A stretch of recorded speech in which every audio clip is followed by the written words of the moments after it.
Rock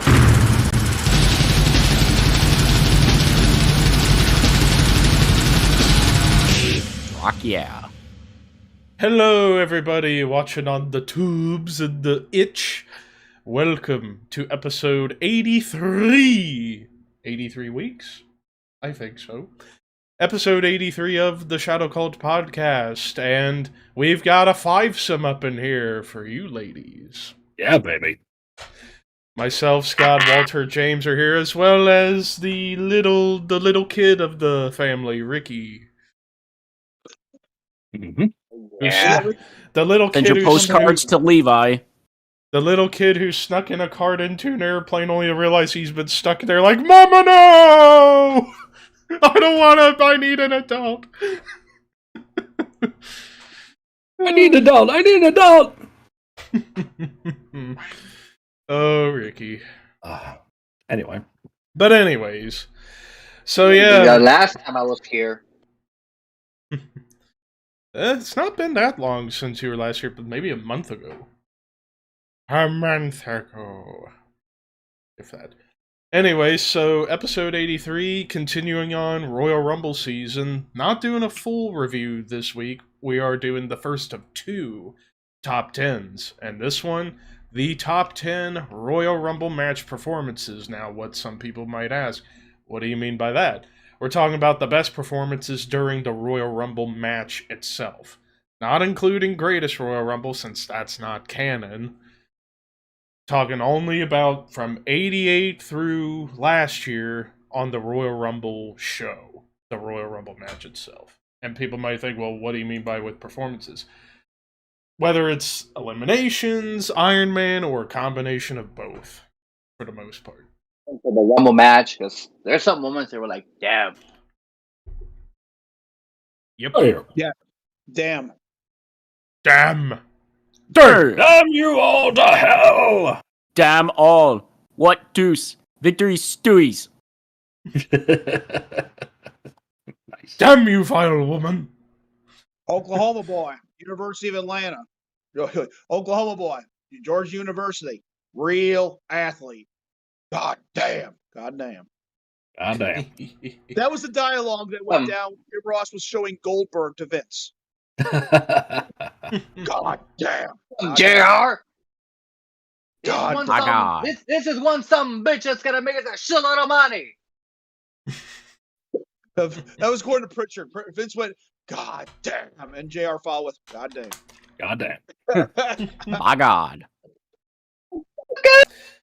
So, with that spiel out of the way, let's talk honorable mentions for Royal Rumble match performances. I have 4.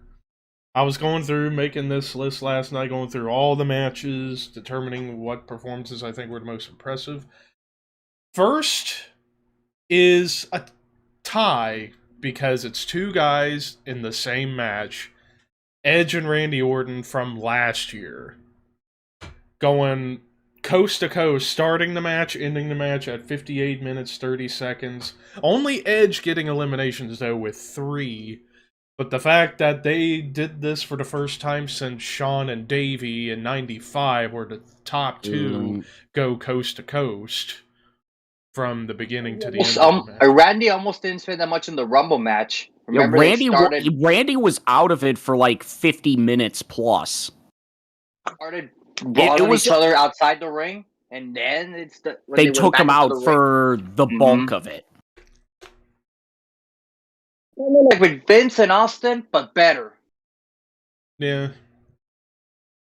My next honorable mention, also from last year, the only female entrant on my list, Bianca Belair, last year, going nearly 57 minutes, 4 eliminations to go on and win the whole shebang. My next one, Shawn Michaels in 1995. Nearly 39 minutes, 7 eliminations. And finally, this one, along with another couple entrants on my actual list, one of the most underrated performances, in my opinion, Rikishi in 2000. 16 minutes, 23 seconds, and 7 eliminations the Diesel spot after Diesel, so to speak. That little moment between Grandmaster Sexy and Scotty Juhari. Dance and then Sorry, toss dancing. them both out. Like, I had to do it, guys. Sorry. All right, boys. James? I have 4 honorable mentions. I wanted to pick somebody from the pre-WrestleMania title shot era of the Rumble. So going back and looking, my first honorable mention, Rick Martel in 1991. Came out at number 6, lasted 52 minutes, 17 seconds. He sent the then record. He eliminated 4 guys, finished 5th place, and that record stood for 1 year. My second honorable mention, Bob Backlund in 1993, came out at number 2, lasted 61 minutes, 10 seconds, set a then record, eliminated 2 wrestlers, finished 3rd place. The 61 minutes, 10 seconds stood as a record for 11 years, and that time is also the longest time for a Rumble entrant who did not win the match. My third honorable mention, Steve Austin in 1997, came out at number 5, lasted 45 minutes, 7 seconds, eliminated 10 wrestlers, tied the then record. He won that year, and it's the most eliminations by a winner in Rumble history. My final honorable mention, Edge last year, came out at number 1, lasted 58.5 minutes, eliminated 3, won the match, and the 3rd winner from the number 1 spot, the first since 2004. Walter? I have 5 honorable mentions as well. A couple were already mentioned. First off, honorable mention, I'm going to go with CM Punk 2014. It was his final match with the WWE. Considering the health issues he was going, here's the thing, I didn't entirely go by stats. I did in some things and I did on other things. Considering the health issues he was going through, to last that long in the Rumble with that much endurance and stamina, that deserves an honorable mention at least. Backlund in 93, just like James, that was his return to the WWE, and not only he eliminated Ric Flair, but yeah, 63 minutes. I mean, he was the first guy in the Rumble to, I believe, go over. He did beat Flair's record, and I believe he did. Yeah, the first guy to go over an hour. All right, number 3, Ted DiBiase in 1990. Actually, the first Iron Man. Actually had a pretty impressive performance. Almost the first Iron Man in the Royal Rumble. He was also the first guy to. We also finally got to see what happens when number 1 eliminates number 2, and then number 1 eliminates number 3 as well. That's 1. Yep. That's 2.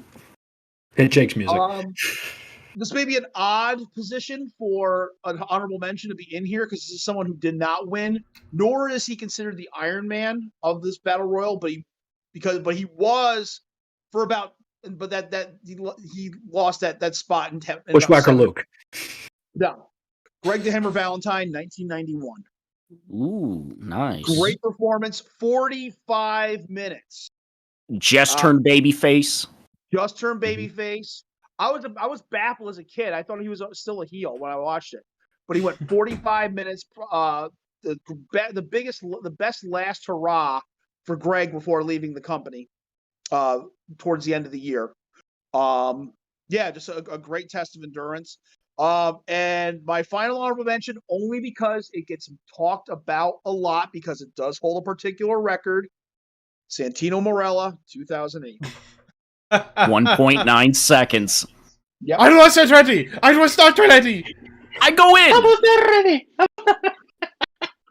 Wait. Scott? I just have 2 quick ones. I have Bret Hart from 1988, because many people consider that kind of a breakout performance for him. Still in the Hart Foundation at the time, of course, but I think even when we talked about the show last week, somebody had mentioned, how he really was an MVP of that match. So that was definitely an indication of where he was going. A couple months later, WrestleMania 4, Battle Royal, and so forth. So it was kind of a jumping off point, so to speak. And the second honorable mention is 2004, Chris Benoit. Enters at 1, wins the whole thing, sends him on the rise. There you go. So I'll let you talk about it more then. But that's just my 2. Ricky? For mentions, the first one, Walter already mentioned it, Santino Marella, and the 2009 Rumble. I love the fact when he's coming up JR, the king of the unibrow, and then boom, we're like, oh my god, Slide in, Kane toss him out, and boom. And boom. Yeah. I mean, he holds the record for the shortest time of the Rumble, which nobody thought he would ever beat the Warlord's record. At 2, yeah. at 2 seconds. Next up, Hacksaw Jim Duggan, the first Rumble match. He lasted 14 minutes, eliminating one-man gang to win the whole thing, which a lot of people don't know that was a 20-man Rumble match. Last but not least, because this kind of think this was the first Rumble pay-per-view I bought. You're talking about like almost close to 12 years ago. 2010, Edge coming back, winning the Rumble number 29 from a torn pectoral muscle. Nobody thought he was going to come back, eliminating Jericho and eliminating Cena to win the whole thing and going against Jericho for the world title that year. And with all those said, let's get into the actual list. So for my number 10, not so much for the stats, not so much for the stats per se, but more in the character work in his performance on this. Mick Foley in 1998 as all three faces of Foley. You're number 8. But yeah, starting out, number 1 is Cactus, about like almost 9 minutes. Then Mankind, barely 3, but then he's in the final 4 as Dude Love, getting 4 eliminations, almost 20 minutes total. But just the character work, the culmination of from the summer of 97 up to that point with the 3 Faces of Foley stuff, it was like the perfect conclusion to that whole thing. So, not so much for the stats board, the character work, why I have it at number 10. James? My number 10, Diesel in 1994. Coming out at number 7 in that match, lasting 17 minutes, 41 seconds, eliminating 7 men in a row. And it was the first of its kind, because you had seen a bunch of guys eliminate a ton before, but you had never seen somebody eliminate a bunch and then just wait. Another guy come out, and then another elimination. And then another guy come out, and then another elimination. It was the big character building moment for Kevin Nash. It was the night where it's like, this guy's going to be the next WWF champion. Lo and behold, by next year's Royal Rumble, he's the WWF champion. I mean, when the same thing happened with Bray Wyatt at the Rumble 2014, that he started eliminating everybody, like the Boogeyman, and then Daniel Bryan comes on, that's where it really got heated up. That's kind of reminds me a bit of Bray. Walter? My number 10 entrant is Royal Rumble 1996, Doug Gilbert. I'm just kidding. It's actually McFoley. Yeah, of course. All right. Doug Gilbert. Doug Gilbert. Mo in 1995. Virgil at 89. Sheamus in 2018. Owen Hart in 95 as well. Curtis Axel. Yep. Heath Slater. The Rumble. Hornswoggle in 08. Bastion Booger. Anyways, Walter. Moving on.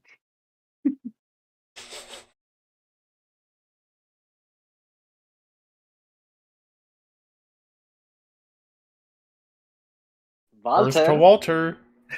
What? I said my number 10 was McFoley, 98. Okay. I already went.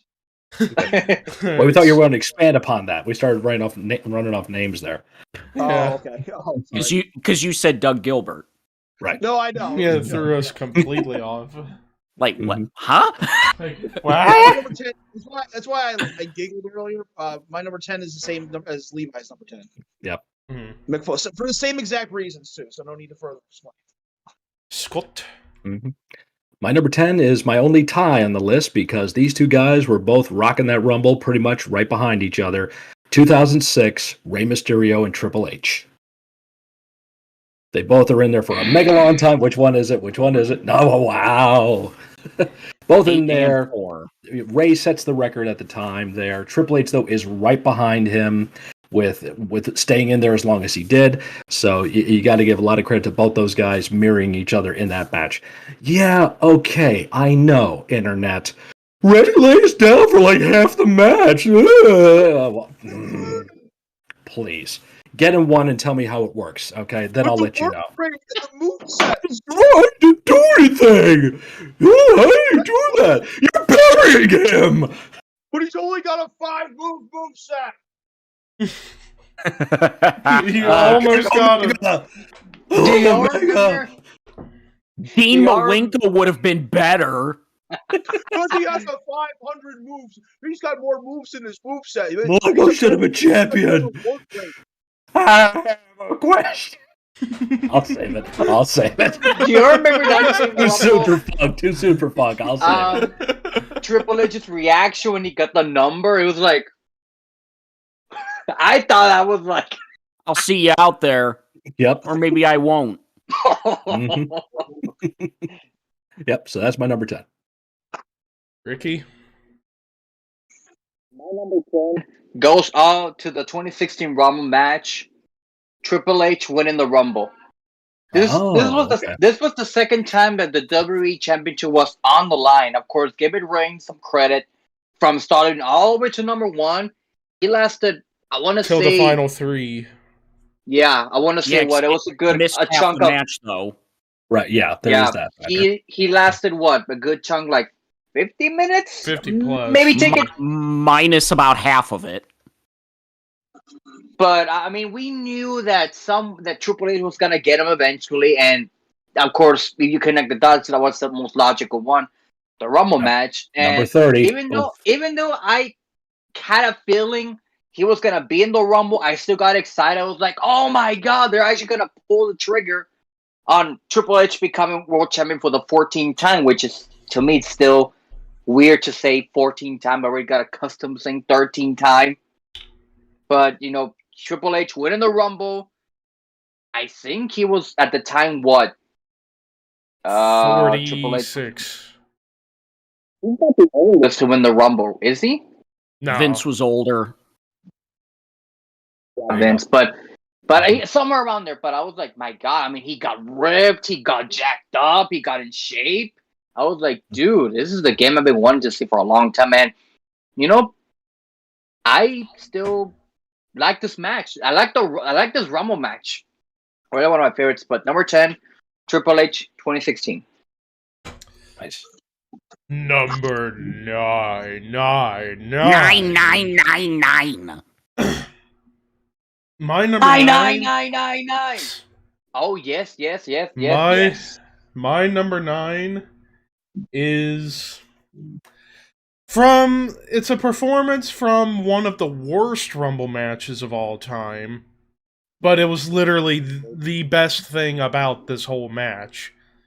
Roman Reigns 2014. 7.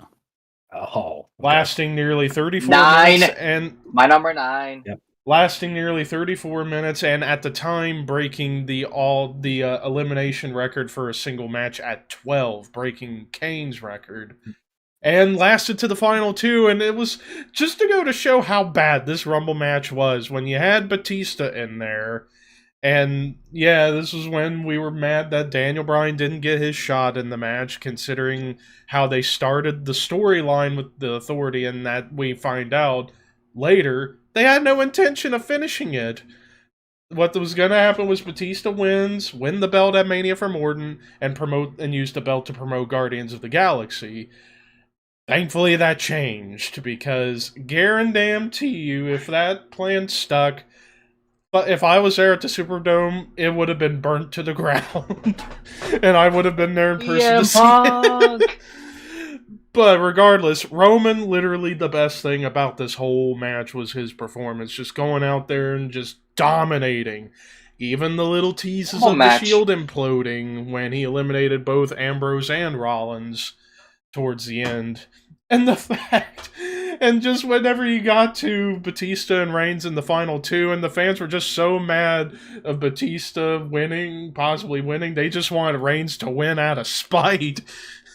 And the year following, They booed the shit Oh, out of God. him, didn't Yeah. Mhm. so we're like, so they gave us what we wanted just a year later. Pretty much. Kind of, yeah, sort of, kind of, yeah. Sort of, kind of, but yeah, Roman 2014, my number 9. The only good thing about this fucking awful Rumble match. Mhm. James? My number 9 is an old school Rumble performance, Hulk Hogan in 1989. Coming out at number 18, lasting 11 and a half minutes, eliminating 10 wrestlers, which set the record, eliminated 8 in a row, which set the record, and that 8 in a row stood for 31 years. The 10 eliminations stood for 12 years.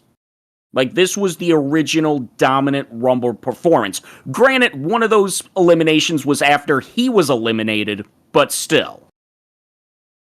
Also, it also set up for the Mega Powers meltdown as Right. well. Yep. Mhm. That's Yeah, true. led to the main event tag match, the drama behind the scenes, and a WrestleMania. Ooh, Savage is hot. Gorilla Savage is Walter. Good call. My number 9 was already mentioned in James' honorable mentions. 1991, Rick Martel. Phenomenal performance, 52 minutes. The first true Iron Man of the Royal Rumble. I know that Hogan was the star of the show for that, but Rick Martel was the true MVP in that Royal Rumble. And plus, anytime Martel would enter a Rumble afterwards, they would mention, oh my god, years ago he lasted 50 minutes. He only has to last about half that to win. Right. Yep. Mhm. Greg Valentine was the first Iron Man for that Royal Rumble, but that's where a record was broken twice in a Royal Rumble. You know, Valentine breaking DiBiase's record, and then Martel breaking Valentine's. Valentine's record in the same Rumble. Yeah. Scott? My number 9, 2007, The Undertaker. Fuck With- you! Oh, boy. You're welcome. You're welcome. Really? You're number 1? That's a surprise. Oh no. Yeah. I'll let you speak more of it when it's your turn since you got a top. So just to say, not just the performance itself, but what him and Sean do when they're the last two guys. It's not just like dangling over the ropes for 20 freaking minutes. They work it. They put on a great show for the crowd, and they show you what two vets can do at that time. So that's all I'll say about it. In the home state, thank you. I'll save it for Ricky when it's time to do his number 1. So there you go. I succeed my time. Ricky? And you mentioned Levi, Roman Reigns in the 2014 Rumble match. No upset. Number 8. That was bad.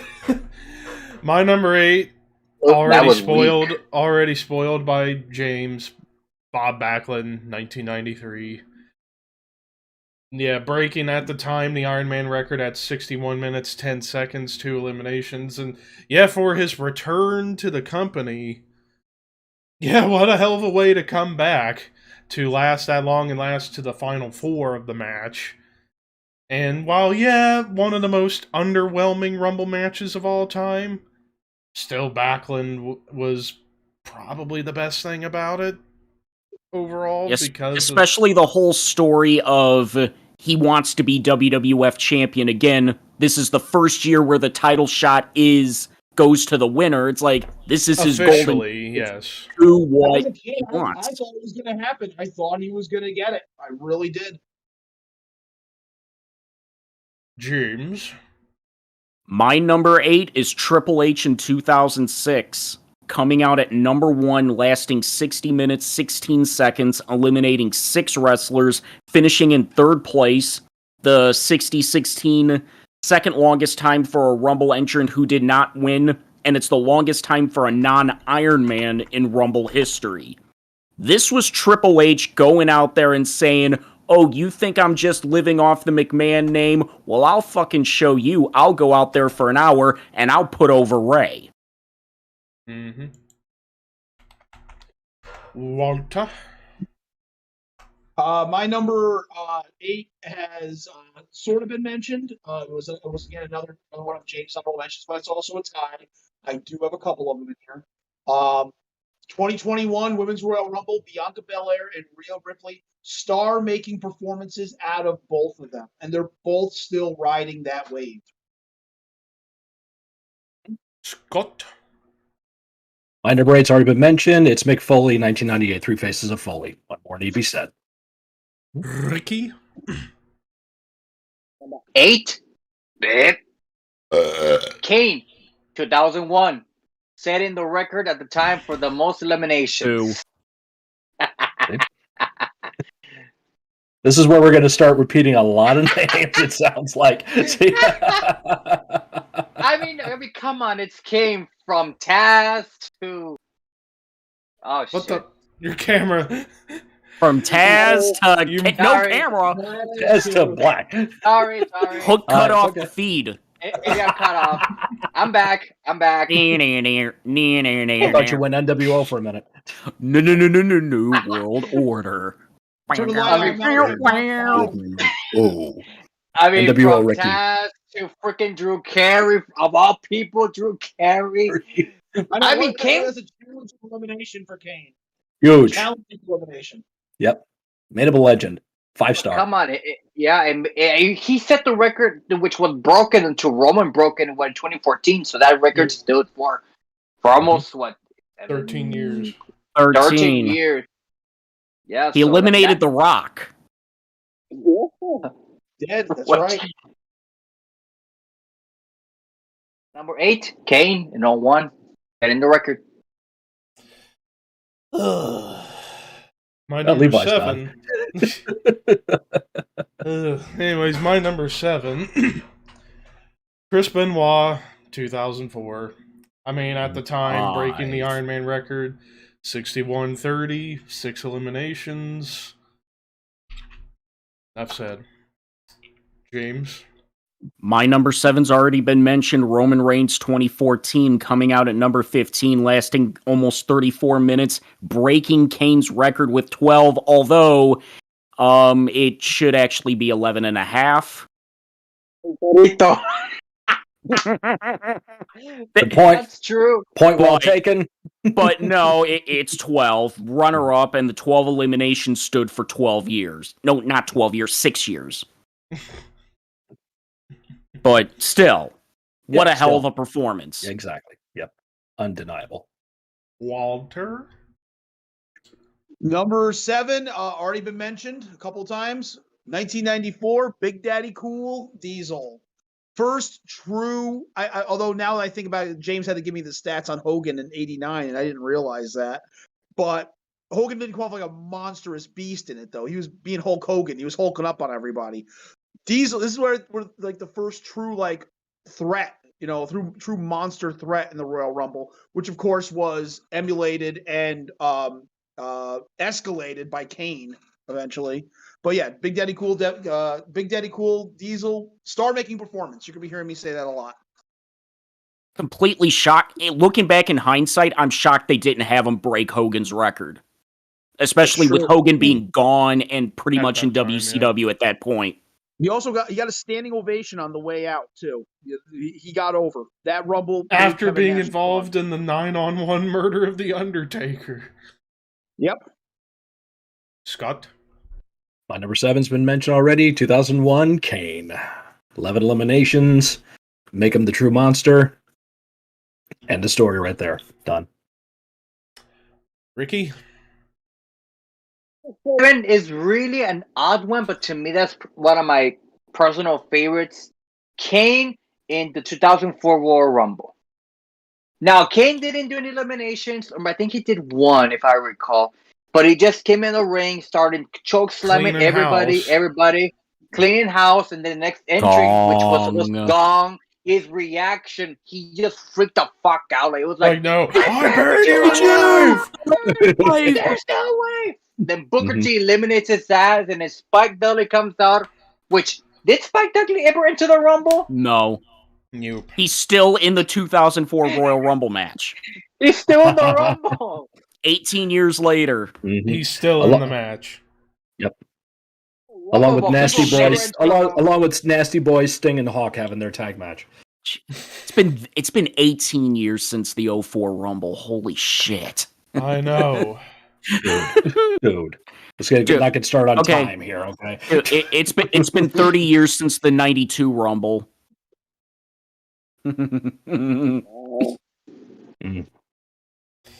Number 7, Kane in 04. There you go. 666. Number 6. Off the beat. My number 6 has already been mentioned several times. Diesel 94. Yeah, the Diesel spot coined on that night with just one by one by one, and nearly 18 minutes in the match too. So there you go, James. My number 6 for the history behind it, Shawn Michaels in 1995. Coming out at number 1, lasting almost 39 minutes, eliminating 8 guys, winning it, and being the first winner from the number 1 spot. Walter. Already been mentioned. Kane 2004. Scott. I think I got one that has not been mentioned yet. Amazing. It's kind of like a left field, I think, maybe entry, but I think it's valid. And my number 6 is 1998, The Rock. I mean, he goes in I and thought about he putting that on lasts all the here. way to the end. It's a big part of his push.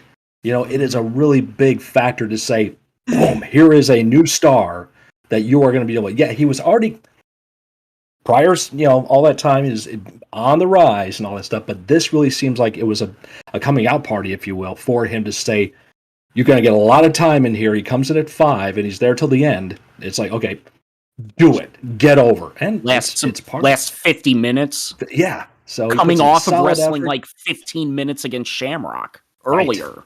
So yeah, so I think it's a big factor for his eventual growth at that time frame. Now I'm thinking about, what else I want to add to my honorable mentions? Triple H 1996. People forget about that one. 48 minutes. That's a big one too, yeah. Yeah. That's before. That was before DX. That was before anything. That was blue blood Triple H right there. Right. Yeah. Yep. And one other thing to add so- with Rock in 98, him being in the final 2 with Austin. Right. Yep. That's another indication, like where business is going with that. Where we're heading to the next year. Mm-hmm. Yeah. So yeah, that's my number 6. Ricky? From 1980 as well. Previous is a Foley. An upset. Mm-hmm. Go on. Number 5. Has already been mentioned earlier. Stone Cold Steve Austin, 1997. Over 45 minutes and tying Hogan's record at 10 in a single match. Plus, a true heat machine throughout the whole thing too. Especially how he just won. being cocky. He owns this Rumble. He owns it. It's all And him. despite part of the show. Yeah, and despite and despite how now in hindsight this match was completely meaningless, this is still one of my personal favorite Rumble matches to watch, just because Austin, like, combination of endurance and domination. Like, a couple of moments getting a little glimpses of the Diesel spot until Brett comes out, and then his reaction. His face was priceless. Yeah. And that was the whole point of that Rumble, was built around him and Brett. That was it, yeah. Mm-hmm. Yeah. Yep. But yeah. That's how you build a Rumble. That's how you build a Rumble. Yep. James? My number 5's been mentioned before, Chris Benoit in 2004. Coming out at number 1, lasting 61.5 minutes, set the record, eliminated 6 guys, won the second winner from the number 1 spot, the first since 95, and the 61.5 minutes stood as a record for 2 years. Like, you knew Benoit was going to win that when they put him at the number 1 spot, but predictable doesn't mean bad. No. And especially And the end where he end. eliminated the Big Show. Big Show. Like, Yeah, Mhm. with the fucking guillotine over the top. and they try replicating it all the time, but it doesn't mean anything anymore. No. Who eliminated? Was it Natalia? Or no? Was it Beth Phoenix or eliminated? Beth Phoenix Ray eliminated Khali? Khali. Kali. Yeah, with the kiss. Mm-hmm. Like, Kali. Walter? Was it over to number 5 now? Number Or? 5. Number Number Number 5. five. Number 5 comes from the 2000 Royal Rumble, the numerous entrances of Kai and Tai. Yeah. Again, I'm Taka. kidding. Woo! You thought that was serious? Let's see Come that in replay. I got Taka's a lot of- face I got a plant. lot of repeats. I got a lot of repeats, so I'm just figuring I'd have fun with them. on. It's okay. Makes sense. But Kai and Tai was pretty entertaining in that Rumble. Especially Did they Lawler really keep get- asking for the replay of Taka's face plant. Huh. Didn't they run out again after the Rumble so The Rock could toss him out? And the closest to that, the closest face plant we've gotten since was Zack Ryder, and I think it was 2013. He took a pretty nasty bump going over. Oh, Almost that was- did the face plant. No. There was one 2005 Rumble. Remember? Paul London took a nasty Paul clothesline London, from yeah. Snitsky. That was Oh, so didn't he do the fun. moonsault to the floor? Yeah. Yeah. That was London trying Snitsky? to That Right. eliminated Yeah, it was him? Snitsky. Yeah, the clothesline. Was it Yep. with a clothesline? It was a clothesline. He does the moonsault to the floor, face Yeah. plants. Yep. Yeah. Flip you that- over. Yeah, that was London just trying to get over. That's Right. That's all that was. But what is your number 4? 5. Or Kane, 5? 2001. Kane, 2001. Kane, 2001. Gotcha. Okay. Cool. So yeah, Kane gets Uh. back to back. He gets 6 and 5. He set a record here. I think he's gonna be the most mentioned out of I everyone. think he might be one of our all 5s. Scott? All right. I got another one no one's mentioned yet either. I'm doing pretty good for myself because my number 5, she is the first entrant ever in the Women's Royal Rumble 2018, Sasha Banks. Goes in at number 1, lasts all the way to the end, gets eliminated by the fucking Bellas, but establishes the Iron Woman of the Royal Rumble. Like I said, she's the first entrant in the first Rumble. No one else can say that except her. Becky, it number sucks. 2. Becky was number 2. Yep. How long did she And- last? Ask Seth Rollins. Shouldn't that be the other way around? I think Becky could probably go all night. I think Seth needs to tag out maybe once in a while. I have to change the baby again? I'm tired. And that's why they call him the Monday Night You know, Messiah. That's you know, right. Seth, I have to fucking do all this myself. Come on, you monkey man. Let's do this.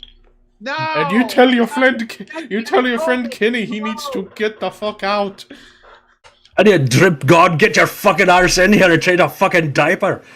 No. No. Oh, I didn't know Sorry, Hornswoggle was honey. here in town. Shut your fucking mouth. Shut your fucking mouth. Oh, look at me, Lucky Charms. Okay. Anyway, so yes, back to the point at hand.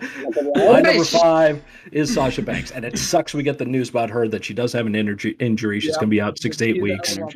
She's definitely out of the Rumble, so that's why I think Bailey, may be ready for her return at that point. I don't know.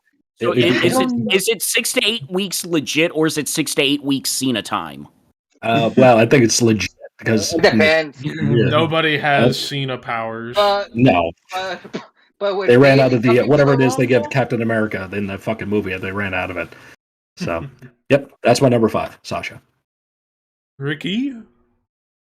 it's already been mentioned. Benoit in 04 being the Iron Man at number 1, winning the whole thing at number 1, and eventually become world champion, which, for You reasons it It didn't Yeah. happen. Yes, didn't happen. that was the night Eddie Guerrero kept the title. It's the night that Eddie Guerrero and Stevie Richards hugged in the middle of the ring. Yes. No, it's the Oh, night Eddie Guerrero yeah. and Kurt Angle hugged and then had a fucking fight. It was the night Triple H lost Triple H. the title in a triangle match featuring Shawn Michaels. Right. No, it's the night that Triple H lost the belt, period, and it stayed lost until Randy Orton found it in Canada in August. All right.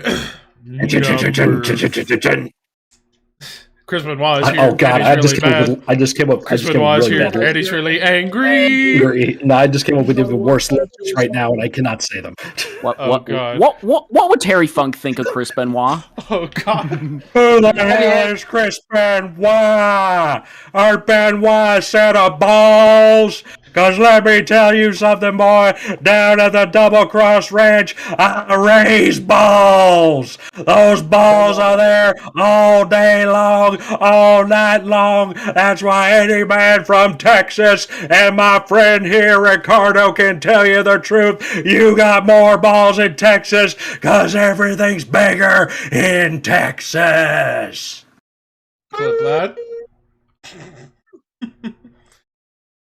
All right. Anyway, Number four. Four is one that hasn't been mentioned yet, and I got a feeling. Oh, he's gonna say it. I'm He's gonna say get it. some people. He's gonna kill us. Here comes a massacre. Number four, Brock Lesnar 2020. Nope, Three. don't have it in there. Nope, no. I forgot. Nope, don't have it in mind. Nope. Maybe, Nope. maybe my But number three. I did hear someone say something. Mhm. I heard But yeah, Brock Lesnar 2020. Yeah, the first half it was the Brock Lesnar show. Just second half was all one Drew. by one by one, 13 eliminations in almost a half hour too, which is really really cool. And You don't get paid Now- by the hour, brother. I like Yep. the fact that when Shelton Benjamin came up, he's hugging with Brock, My like, and then they're just like, "Oh yeah, we're working together." Nope, your ass is gone too. he's like, You could tell everyone in that match was having fun. Brock was Yeah. enjoying himself. They were That's all an having easy. fun. That's an easy fucking night for the guys. But That's also, what that is. I wonder how many thank yous all 13 of those guys got when Brock came backstage. Because everybody, Right. they get paid the same fucking money no matter how long they're in there. Yeah, Yep. And we also I had will- Nakamura versus Lesnar too. Oh yeah, I was Yep. just about It to was in there, it say. was in I there. was just about to say. The only thing I wish I could have done was let like Cesaro and Nakamura get a little bit more time, like another minute at the very least, just to They're give them a little bit of shine. I mean, granted, there was some shine with Braun and Keith Lee for sure. Oh to yeah. kind of make up for it. You know why Cesaro does not get a world title shot or a world title push? Because he's too good at what he does now. He's a gig. He knows how to make everyone looks like $1 million. So Yeah. that's why he's not world champion. When you're that good, that's what happens to you. Yep. Yeah. Brad Armstrong. It's called Yeah. Brad Armstrong syndrome. Mm-hmm. And then the moment of the elimination by Drew on Brock with the Claymore. the crowd. I remember. And watching it Drew with my just sister. staring him down even after eliminating Ricochet. I fucking And that's did how that. you get somebody over. Yeah. And build up You a and me. WrestleMania match. Mm-hmm. And of course, Heyman selling it. Like, what? This wasn't Shit with a supposed to low happen. blow. Brock did all that to get Drew over. That was the main Right. point. That's what it's all about. James? My number 4 is Bushwhacker Luke from 1991. He did the bounce down there. Earthquake grabbed him, threw him over, and then he bounced all the way back. Single But- motion. But no, seriously, my number 4 is Rey Mysterio from 2006. Coming out at number 2, lasting 62 minutes, 12 seconds, which is still the record, eliminating 6 and winning the whole thing. Mm-hmm. Walter? Yeah, man. Number 4 is Roman, 2014 star-making performance. Mine They too. made him look strong. That's my 4 too. Yep. So Gotta make Roman Gotta look make Roman very look strong. mhm. Gotta make him look strong. Even though that wasn't the intention at the time. But Ricky? Bro, you gotta make Roman look very No one has, strong. no, I can't believe nobody has mentioned this one until now. My fingers are beginning to kind of get a bit shaky like this. Mhm. Oh, yeah. I'm talking about the jet flying, kiss stealing, wheeling dealing, son of a gun, One. 3. Ric Flair 1992 Rumble. Mhm. Ricky got I his mean- payback on Scott for earlier. I just Yep. noticed. Fun fact: only 3 of us were alive when this happened, and only 2 of us were actually there. There. Scott and I were at the '92 Rumble. Bowl. That's right. I get on camera for a half second. I didn't get him on camera because I was way up in the nosebleeds. Yeah, I was first row behind the guardrail there. Mm-hmm. The Rumble on DVD, that Rumble on DVD. I need to watch it later tonight and see if I could snatch you. All right. You just No, come up to the scene. When you come up, it's during the Beverly Brothers entrance. You will see a woman holding a sign.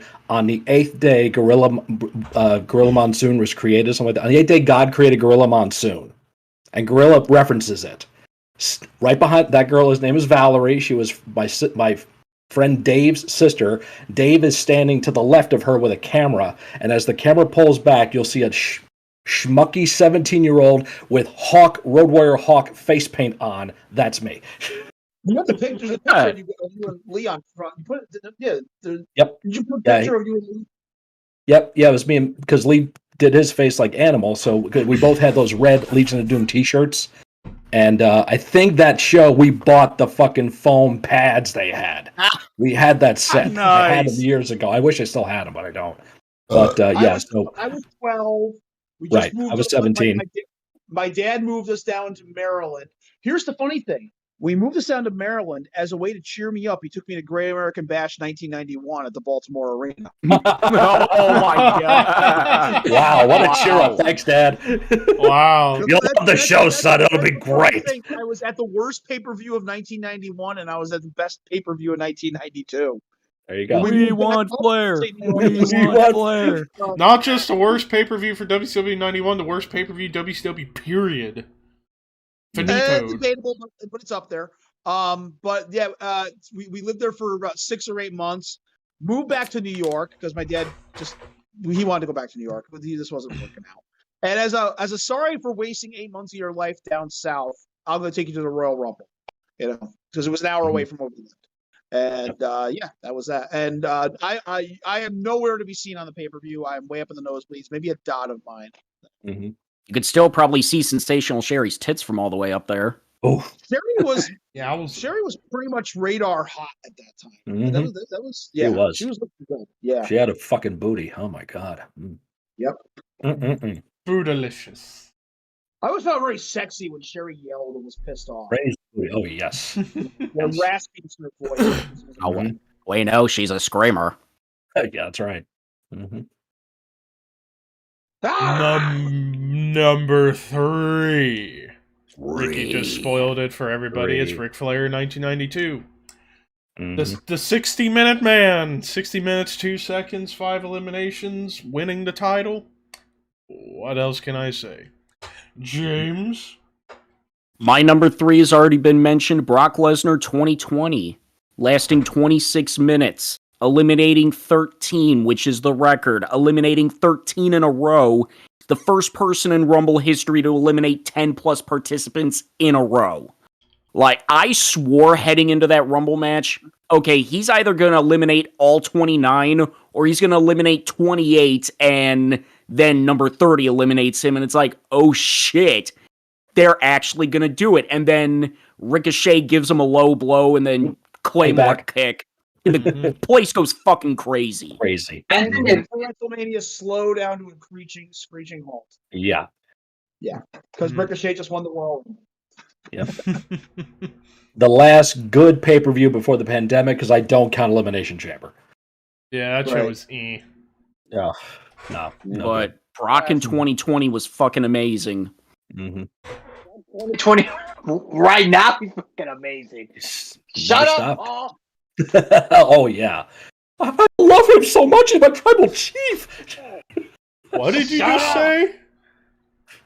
What Paul Heyman said on SmackDown. You got to see the video. Yeah, I've That's seen what- it. That's what I was. That's why I was like, "What did you say?" Like he said it. We'll talk more about it after our list. Yes. Ah! Walter. 1994, Tai, Junichiro Tenryu, and the Great Kabuki. Shut up! Scott was like, "I'm not." You're not happy even with trying that." now. You're not even trying. I told you it's a lot of repeats, so I gotta make this fun. Granted, if they really booked Tenryu like the way they booked Tenryu in Japan, he'd be a fucking force in that Royal Rumble. That is true. That would have been true. Him and Haku, center ring, just fucking wailing each other. Haku? Yeah, Haku. You booked that. I can't do Chris Benoit, 2004. That's my actual number 3. Scott. My number 3's been mentioned. Steve Austin, 1997. Ricky. HBK, 1995. At number 1, went through the whole thing with the British Bulldog, which he doesn't get a lot of credit, which he fucking should. Yeah. You know, going He to didn't really October do show. much. Give them both the credit, Ricky. Give them both the credit. It's safe. It's your list. You can do what you want. Anyway, move on. Number 2. It's been mentioned many times. It's both Rey and Triple H, 2006. Triple H 60-16, Rey 62-12, both 6 eliminations. Yeah, this Rumble match, it's a very divisive Rumble match because you got the group of people that love it for the match itself, and then you got the group of people who hate it because it's like, oh, Rey only won because Eddie passed. Regardless, it's still one of the best Rumble matches of all time. Top 5. It's also the only Rumble match in history where 2 guys go 60 minutes. Yep. Mm-hmm. So, here you go. James. My number 2 has not been mentioned yet. Is none other than Vince McMahon in 1999. Ah, nice. Whatever. No, but it already been mentioned. Kane in 01.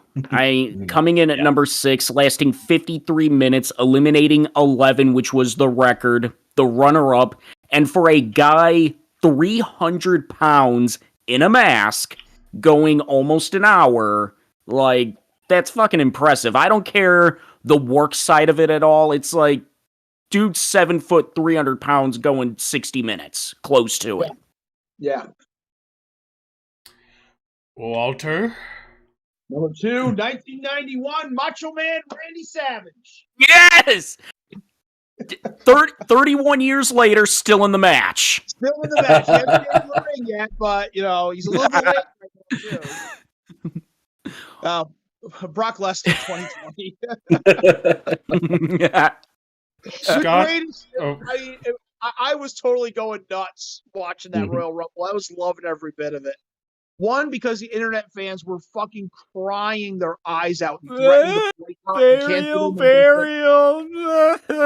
Oh my god! The loud minority that doesn't like Brock Lesnar. There's not a lot of them. They're just really loud. That's all. Okay. But again, it made Brock look amazing. It made Brock look more like a monster. Plus, it got Drew over. It got Drew right, shot him right down to the top. 13 people died for Drew to get over. Right. Some must die so that others may live. Can someone Demise conquered. Disclaimer: I love Cesaro, but please, someone give me a good explanation as to why he should be a world champion. Because he deserves it. There's your answer. That's it. A lot of if he deserves it. That is. He's been there a long time, and he's a good in-ring worker, and he's wrestled all. You just described half the roster. Yeah, pretty much. Yep. So was Steve Lombardi. Steve Lombardi was in the company for a long time and a good worker. Yeah, Steve Lombardi, that's his job. He gets guys over. Brooklyn Brawler. Anyway, Bret Hart wanted to put him over instead of Shawn. You are a piece of brawler. It's like, I will put over the Brooklyn Brawler, but I won't put over Shawn Michaels. Yeah, Hmm. that tells you about the heat they had. Yeah. It's okay, it was all work anyway. That's If you all. believe everybody who says it's a work. No, it's not. Sorry, folks. Scott. My number 2, 1989, Damien. Wow. Damien did cause some eliminations. Dude, Andre! He eliminated Andre! He did. He did. And Andre's Snake!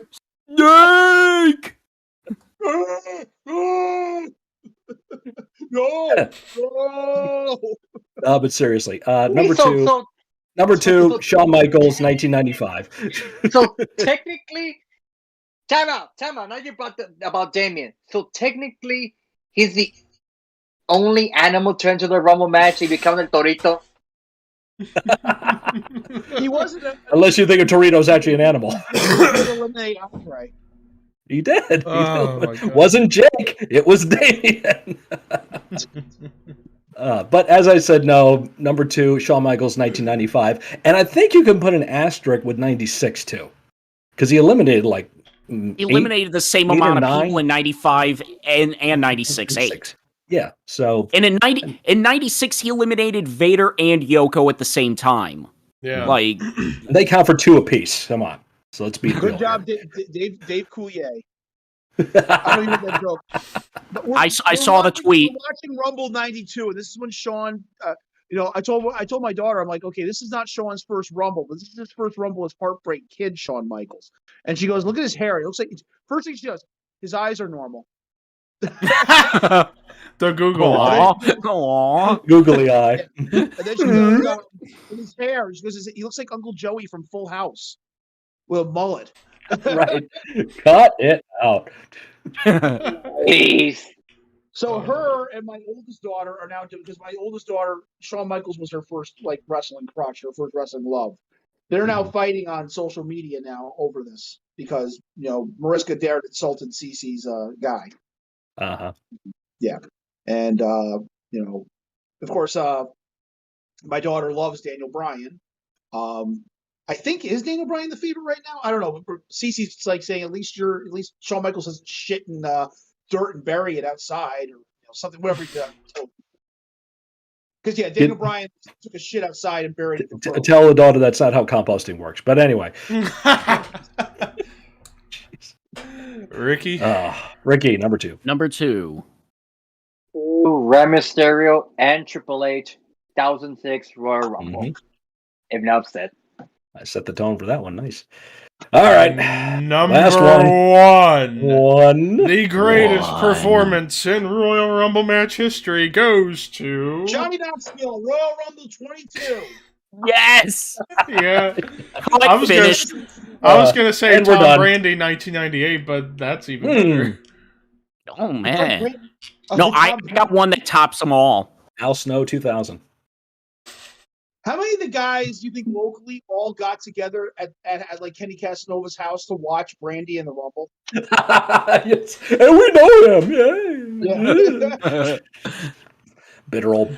But Okay, in go all ahead. seriousness, number 1, Kane 2001.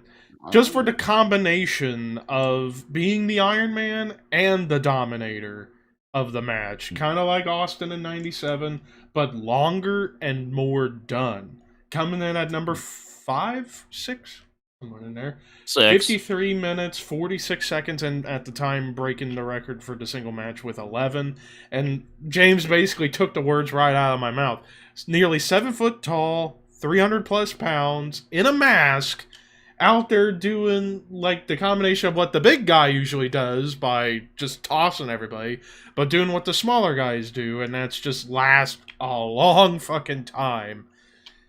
And Those masks aren't that comfortable, no, especially going an hour. No, they're not.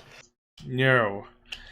So, and just Kane's greatest performance of his whole career on this night. So, number 1, Kane 2001. James? Speaking of masks, my number one is Mil Mascaris in 1997. Such a great performance, and no yob, he eliminated himself. I was Same just with about to say. Oh, yeah. But no, but seriously, Los que number chingados one. estabas haciendo Seriously, con esa folks. pinche mamada? But number one, Ric Flair in 1992. The first winner from a single-digit number, first person to last 60 minutes in a Rumble, became the World Wrestling Federation champion. This was Ric. To the people who watched wrestling outside of the WWF, they knew what Ric Flair could do. But those who were just WWF only, this was their first shot at seeing Flair go 60 minutes. Yeah. This was to get Flair over in the WWF. Yep. Great performance. And the Hall of Famers in that, as well as Warlord, say no more. Yep. No more. Let's go ask his ex-wives. And that was my Walter? number one. That was Yep. my number one. Scott? It's my number one too. It's still it's probably one of the greatest, if not the greatest, Rumble match in history. And the show Yeah. ends with Rush. Where's my thing? Put that cigarette out.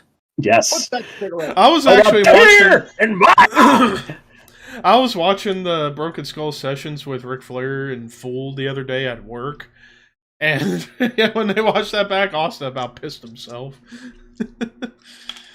All right, Hey, Scott. Ricky, go in depth Scott. about Taker in 07. Yeah, go ahead. Well, actually, Oh, actually, it's not just Taker. It's Sean. So both Taker and Sean. So after Taker comes out at number 30, of course, he goes toe-to-toe with the Great Khali, eliminates him, which, of course, that wasn't going to be a huge shock. He's the only big man who can go toe-to-toe with Khali. He starts dominating the rest of the match, leading up to the final four of Edge, Randy, Taker, and Sean. Of course, And they getting go at busted it. open by rated RKO. Yeah. And then, of course, Sean switching music to Randy. Boom, switching to Edge. Both Taker and Sean are in the ring, laying down there. Then Taker sets up. Sean kick up. Final two in the match. It's like a match between a match. See who's the Match better within a man. match. Not only. It's Not about only- 7 minutes. Well, yeah, between- like Yeah. 10 minutes. It was. Yeah. And you're talking about in San Antonio. Sean's from San Antonio. Taker at the time was from Houston. So you have two Texans, born Texans, in a Texas stadium. The winner will be a Texan Gunner WrestleMania. It's like, what more can you want? And it was And the I first swear to time. God. And it was the first time they interacted in a ring since Rumble '98. It was 9 years. You just get to show you how much I love that moment. My first WWE game was SmackDown vs. Raw 2009. I used to play the Rumble match mode religiously. I used to play it randomly. I was always Undertaker, and no matter what number it was to come out. And then if Shawn was in the Rumble, I always try to save Shawn from getting eliminated. That way, at the very end, it was myself as Taker and Shawn and the final two, and we just go at it. And I just eliminated Shawn. I just love that moment so much. But yeah, my number one, Taker and Shawn, 07 Royal Rumble. And now time to construct Alright, the final so- 10. I think safe to say the guaranteed ones, Flair is number one. yeah. Kane, Kane. Flair, Kane, Mick. Ray Triple H, You want Mick or Ray Triple H in third? Ray Because Triple I think we H. all did. We all, Reign we all Triple had, H. okay. So Because I didn't have Mick. you didn't. Yeah. Oh, okay. All right. So Yeah, Ray Triple H. so those Definitely three, put them both together as a tie, right? In the third spot. yeah, Ray and Triple H. And then I would say Brock Brock 2020. for 4. Well, I didn't have Brock. But either. What about Shawn 95? Who had Brock? I had Brock. I had did. Brock. Yeah, only I- 3 of us. And Who we had had it Shawn? all Who ranked had pretty high. Shawn 95? Because I did.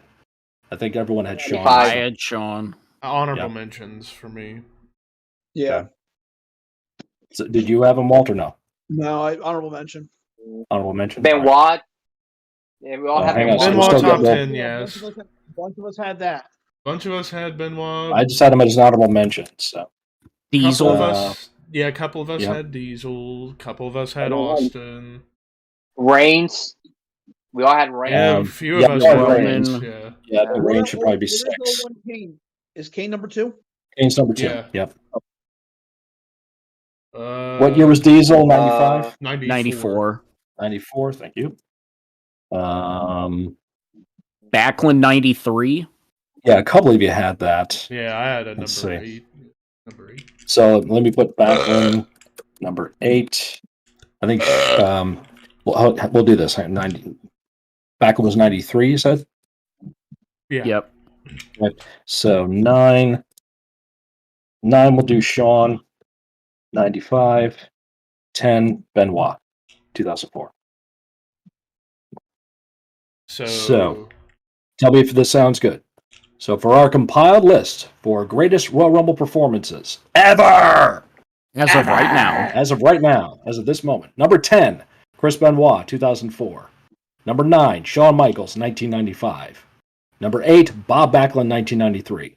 Number 7, Diesel, 1994. Number 6, Roman Reigns, 2014. Number 5, Brock, 2020. What was number 4? I didn't have that written down. Ray Triple H. That Ray. was third. That was That third. was third. Kane was Shit. second. Ric Flair was 92. So. Why don't you just bump everything up and like put Austin Move everything up? 97 at number 10? Yeah, we can just do Yeah. that then. That makes sense. 97. Okay. So Austin 97, Benoit 2004, Shawn 1995, Backlund 93, Diesel 94, Reigns 2014, Brock 2020, Ray and Triple H tied for third in 2006, Kane is second in 2001, and number 1, Ric Flair in 1992. There you Cut, go. front check, moving on. So now There is your compile. the worst Rumble performances of all time.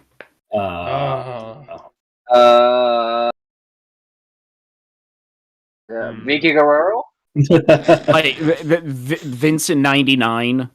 Yeah, And we'll talk about that when we do the 99 at episode. the end of the Yes, month. we will. And Oh, oh boy, we're gonna praise that show with the highest regards. 2007? Who? 07? I couldn't hear you. 7. There, you cut out. You keep cutting out. 2007. Irregardless. It's still cutting out. You said 2007, but I don't know what. Yeah, but we can't part of hear what 2000. you're saying. Let's see. Bad Rumble performances. Oh, is he gonna do the Walter and just write it out and show it to us? Miz. I don't even remember that. I don't so know. Me neither. Yeah. It's probably one of those. It was probably a bad performance then. That's why we don't remember it. Hey, Scott, can you imagine Mil Mascaras backstage at 97 Rumble giving Bruce Pritchard a gigantic list of demands about what to do, what the workers can or cannot do with him in the Royal I Rumble? win. And nobody eliminates him. Bruce goes, Yep. yeah, sure, that's fine, Neil. Brett, Brett, Austin, I need you in the back for a meeting. Thank you. And Neil's Yep. just like, We lost Ricky's picture again. No yob. he's gonna return to Mil Yeah. Mascaras. Oh, there we go. Switching. Headset. Switching over. Headset. That's cool. Alrighty. But I win. Nobody hits me with anything. Why you know, headbutt, brother? speaking of the Royal Rumble match, don't you find it funny how Razor Ramon was in a Royal Rumble match, but Scott Hall wasn't? Yeah. Yeah. That's kind interesting. of. Yeah. How many Rumbles was Razor in though? I don't recall too many, honestly. Just It seems 97. Yeah, that's what I figured. The fake Razor was in 97, but it's like That's Scott No Hall. Scott Hall. Yeah. Yeah. Scott Hall was nothing but title matches. That was Yeah. all title matches. Whether The it was WWF World title or match in IC. 93, and then 3 straight IC title matches. Yep. Mhm. Yep. But yeah. As you're talking about, the only battle royal that comes to mind Scott Hall was in was the first TNA pay-per-view. Yeah. He's in that. Scott Hall won World War III in 97. Oh, jeez, yeah, I forgot about that Yeah. too. Yep. That's true. Is that when Nash did the Yep. sting? Yep. Largest sting on ever.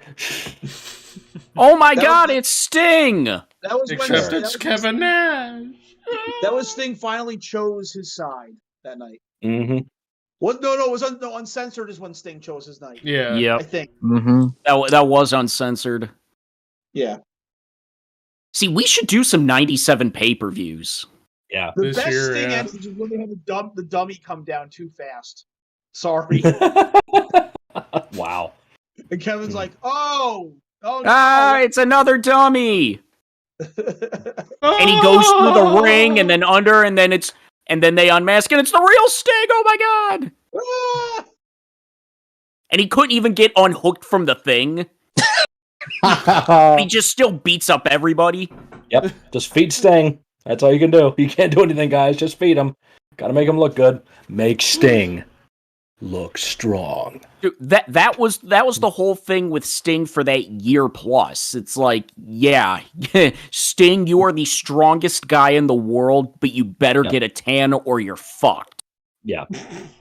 I always wanted to wonder what it was like when Kevin Nash was eager and willing to listen and learn the business and how he every time because I've been around Kevin Nash backstage, and so I was like, "Yeah, all right, man, we'll do whatever you want." Okay, Yeah, whatever, Screw man. it. Screw it. Okay. It's like, I was just watching. I watched Kevin Nash's 97 WCW timeline today. It's I'm on watching that too. YouTube. It's on YouTube now. Yeah, I'm watching that too.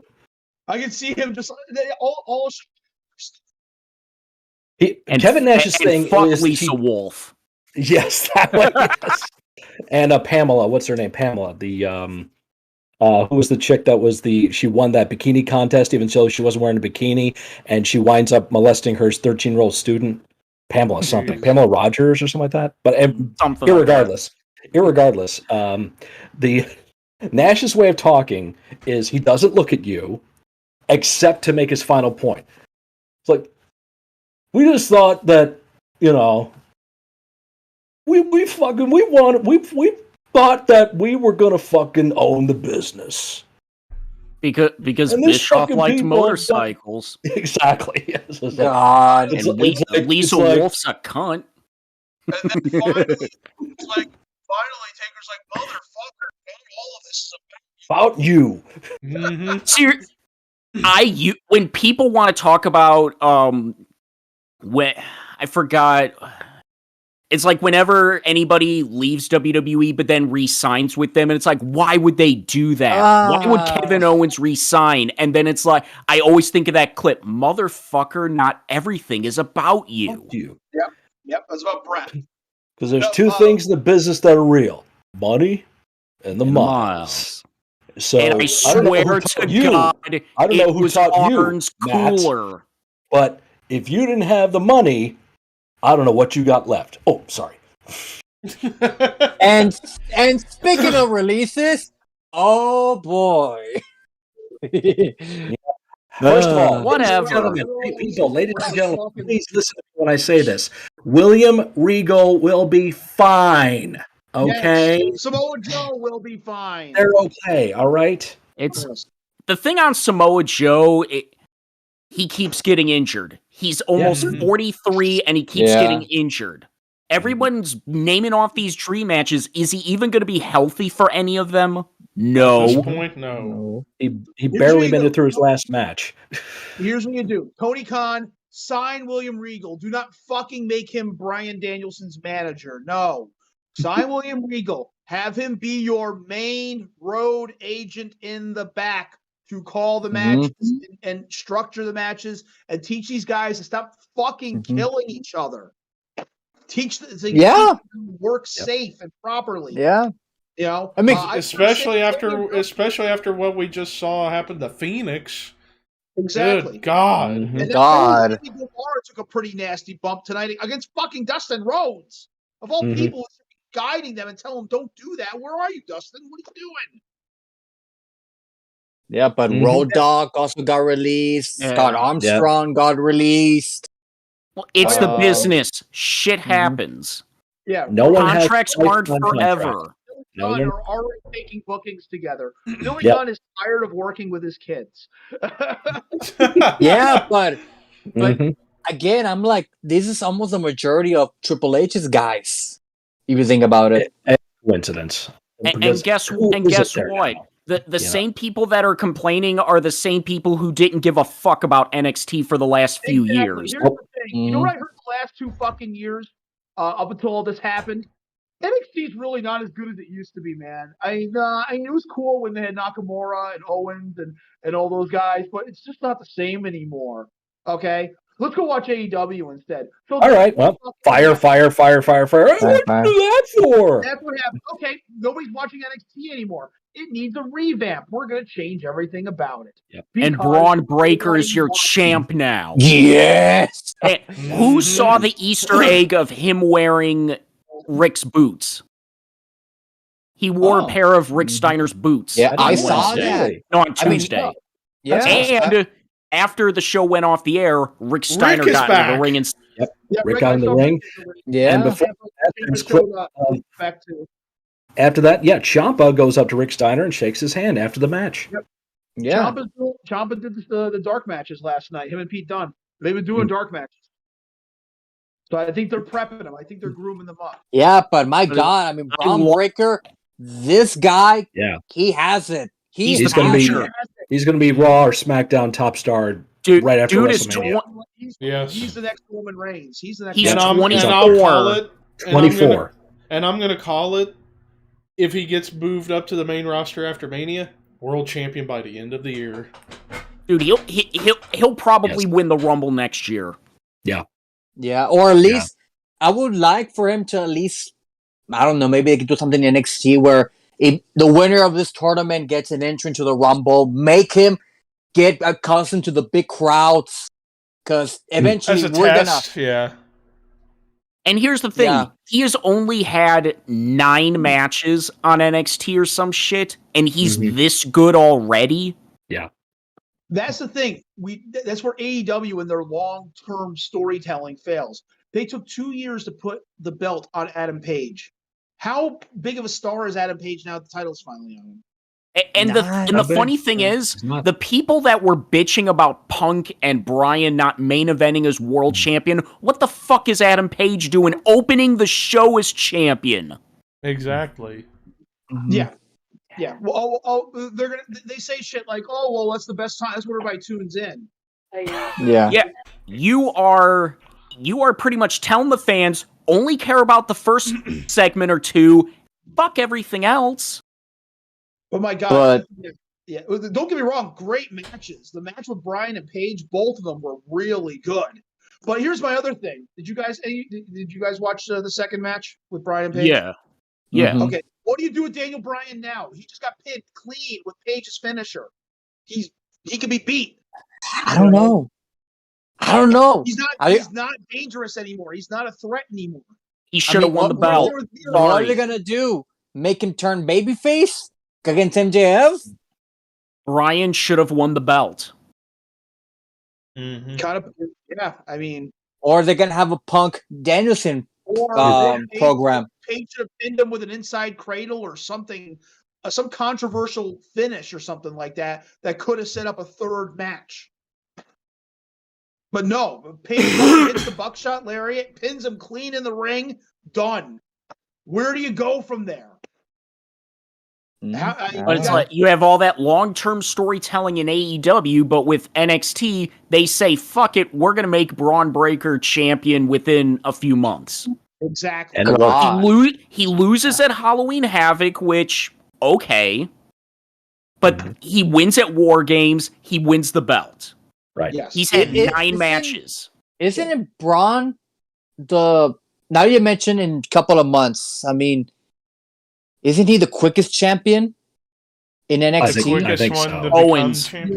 Or was it Owens? No. Owens in a month. Yeah. Owens with that belt pretty But in quick. terms of matches, it's close. Now, now that we have this idea, let's book this. Let's fantasy book this. What do we do with Braun Breaker? Who's his first program? I mean, Walter. I was going to say Walter, but let him slip the shit out of it. It's too soon. Who do you? Wait, Walter's too soon. Too soon to me. Let me back up here. Let me back up. Let's get a little more specific. Okay, what brand's he going to? Raw or SmackDown? Raw. Because Raw needs All right, Star Raw across the board. Walter's not there, right? No, Walter's gonna be on main roster. Walter. So Okay. if he's going to Walter's be, NXT. so Walter's If- probably going to go to SmackDown, I would guess. All right. If So- Braun goes to Raw, So if Braun goes to Raw, who's his first program? Do we put him Kevin Owens and make him no. a strong? Do we put him a Seth No. Rollins? Austin or- Theory. Austin Theory seems too low on the card right Yeah, You that's- think? See, now. If you want to Because make with I mean, Braun, wait, it's I mean, it's is he a top of the babyface card or or- bust. exactly. is he- So Are we booking a babyface or heel? babyface. Baby. I would I say mean, Rollins. wait, wait, I wait. would say what Rollins. he is now. What he is now. He's It's like neutral right yeah, he's now. neutral. When he's Well- neutral, yeah. He is neutral, but you're either over or getting heat, and he's over right now.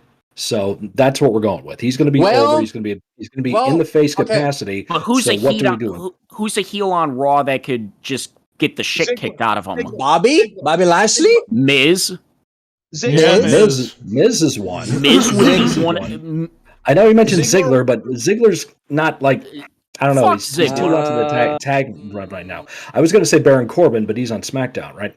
Yeah. Right. So because Yeah. that's a No. big deal. I was gonna say character for that. Rollins, but Rollins on SmackDown. No, Rollins is Raw, but he's No, on Rollins is Raw. SmackDown because I mean, Drew's hurt. Right. I mean, a program with Rollins, but then again, it's different styles of clash Hmm. styles. So You need a guy that he can squash. You need a big name that he can squash. Squash. Lesnar. I mean, there's no way they're gonna No. put him with Lesnar. No, you got to build Not yet. that. It's got to be something Um, kind of strong on Raw the mean, roster. yeah, I mean, Miz Like will be a good. Miz would be the Miz will be a good. Miz would be good, but I'd like to have someone in a larger stature. But to who? pair him I mean, with. That's who's the thing, trying to find him. Hear me out on this, okay? Mhm. What in our booking? What are we leading up to? What big event are we leading? We're to leading- Mania? Let's say this is after the Rumble. Let's say he is a surprise entrant in the Rumble. at the Rumble? Okay. And Okay. getting eliminated in the Rumble is not going to kill him. It's not going to work anything. No. If he goes like Steiner line and then momentum takes him over the top rope, he eliminates himself. Let's say. How So about He's in. So he's in. Next night on Yeah. Raw. Next night on Raw. he comes out? Segment. He could come out, or you have a promo segment. He comes out to interfere. You have him as a surprise tag partner from somebody. He has a backstage promo and just kind of, ladies and gentlemen, Braun Breaker. He walks in.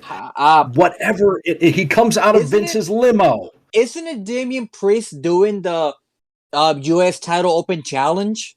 but he's How a about- face. I know. He's a face. But- so but in I- that but I- respect.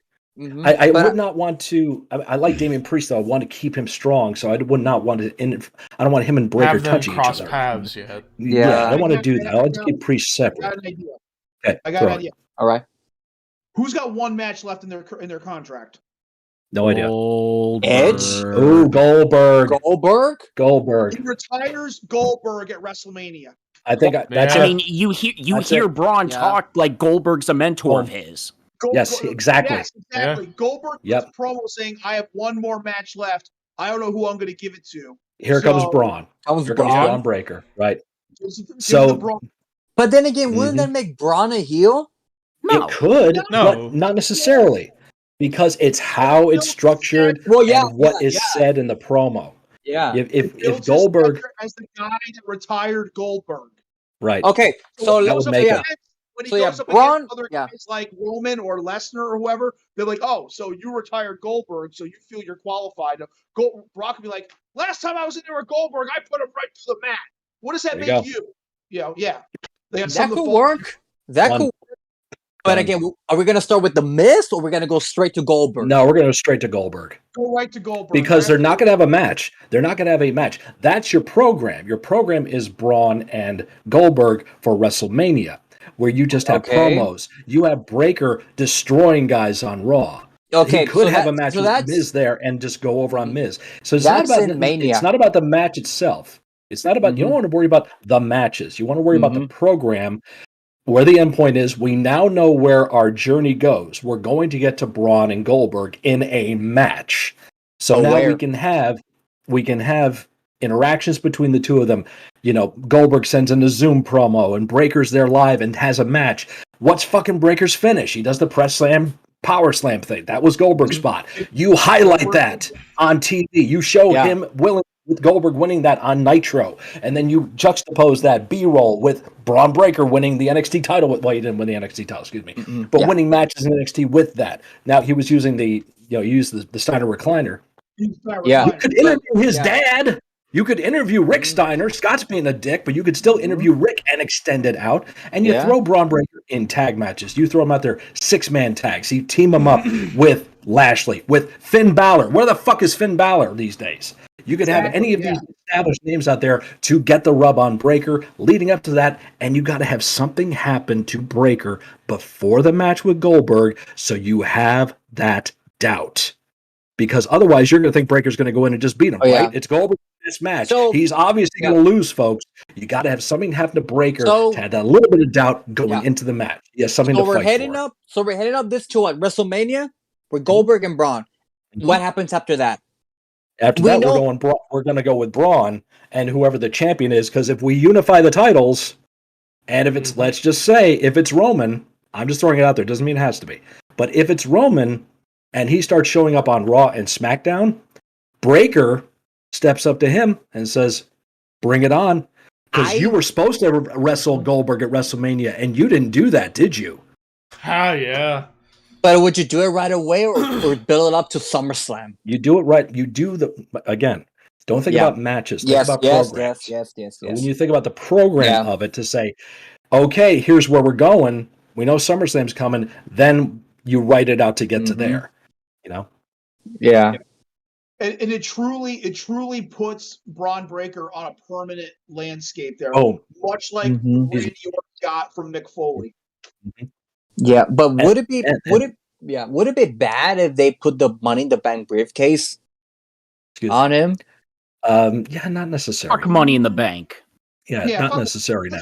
Let's retire Money in the Bank. I'd get rid of it. Although it's going to be at a stadium next year. Yeah, for whatever reason. For reasons. reasons. The concept is fucking dead. It is. Okay. Yeah. Okay. So let's just say we know that Braun is going to dethrone either Reigns or Lesnar for the title. How long are we going to have him as champion? Ride him out until he falls. Yeah. He's that young. He's that over. You got to keep him. You got to keep him well grounded, in the ring. So he's a guy who doesn't do stupid shit. At least I haven't seen him do a lot of stupid shit. To the peanut gallery, he doesn't really do any kind of stupid shit. He keeps it safe. What was Walter just saying about Tony Khan? Hire William Regal. Why? Because he'll teach these guys how to wrestle and they don't kill themselves. 24, injury free, looks good, can talk, can work. Let's run with this motherfucker. Let's keep it going. We need a fresh face to throw out there. Because after SummerSlam, you could throw Drew McIntyre at him. You could throw Bobby Lashley at him. Because at the same time, you got to start having the monster killer building in NXT. If it's that guy who's with Joe Gacy, that Bordeaux kid, or whoever else is bubbling underneath, he's going to be the one to come up during the year to eventually be the threat to Braun Breaker. Because we need to start building the next generation. We got to build the new Kevin, all the guys that Roman, Seth, Kevin, Cesaro. And you know what will be a good thing? You know what would be a good thing if John Cena were to come out and mentions Braun, like elevates him. That's that this is put over Braun in a match. Yes, that would be a good thing. Maybe Cena could come back for a one match. Maybe that would be the SummerSlam match: Braun Breaker, John Cena, and Braun beats Cena. Yeah. Do that. Nothing wrong with the Cena rub. Nothing wrong with the Cena rub. I mean, they just did that last year with Roman, but still put him in a tag team. You make a tag team out of him. It could be make them the tag team titles. That'd be an entertaining tag team for sure. Okay, all right, hang on. Time. Breaker wins the title. Okay, let's say he beats Roman for it. Well, who did Roman beat? He beat Brock. Brock goes away for a while. He goes home, bangs his wife every day, eats steaks. Goes hunting, whatever. Yeah. So then Roman, he's going after Breaker too, but things are going on where they have the match and something happens, DQs, interference, whatever. Paul Heyman starts getting back in Roman's ears, like, there's strength in numbers. And you got a problem with this Breaker kid, don't you? What are you talking about, Paul? Brock and Roman become a faction. And that's where Cena or The Rock could come in to team with Breaker in an epic tag match at SummerSlam Survivor Series. I think that'd be more fitting for Survivor Series. Interesting. And if you make it a 4-on-4 or 5-on-5, who else could we throw in there? Well, you don't even need that. No, just those two. You just need the 2 against the 2. Yep. That's it. Kind of like the Awesome Truth Rock Cena scenario. Be the same thing. Yeah. You organize Except two. way bigger and way better. Yeah. There you go.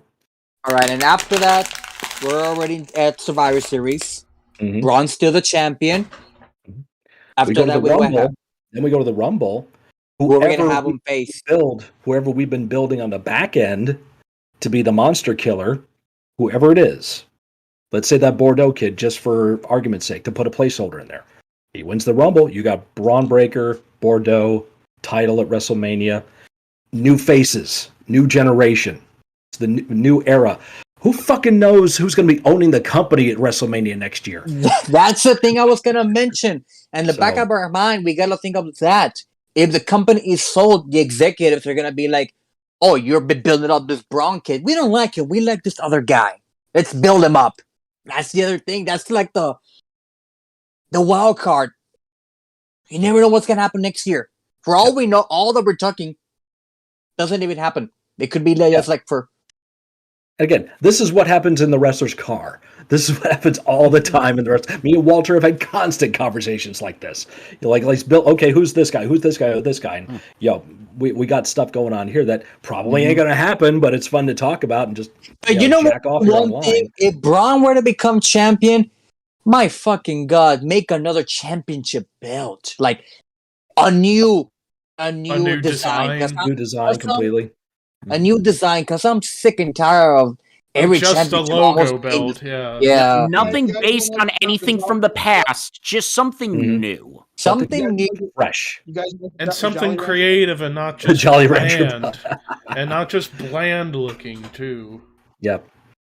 I think the color thing is overdone anyway, so it doesn't need to happen. It's time to unify the belts, and I know people's arguments are, well, people won't have opportunities, and that eliminates, like, not everyone's supposed to be a fucking champ. No. Well, depending on who you ask, yeah, they are.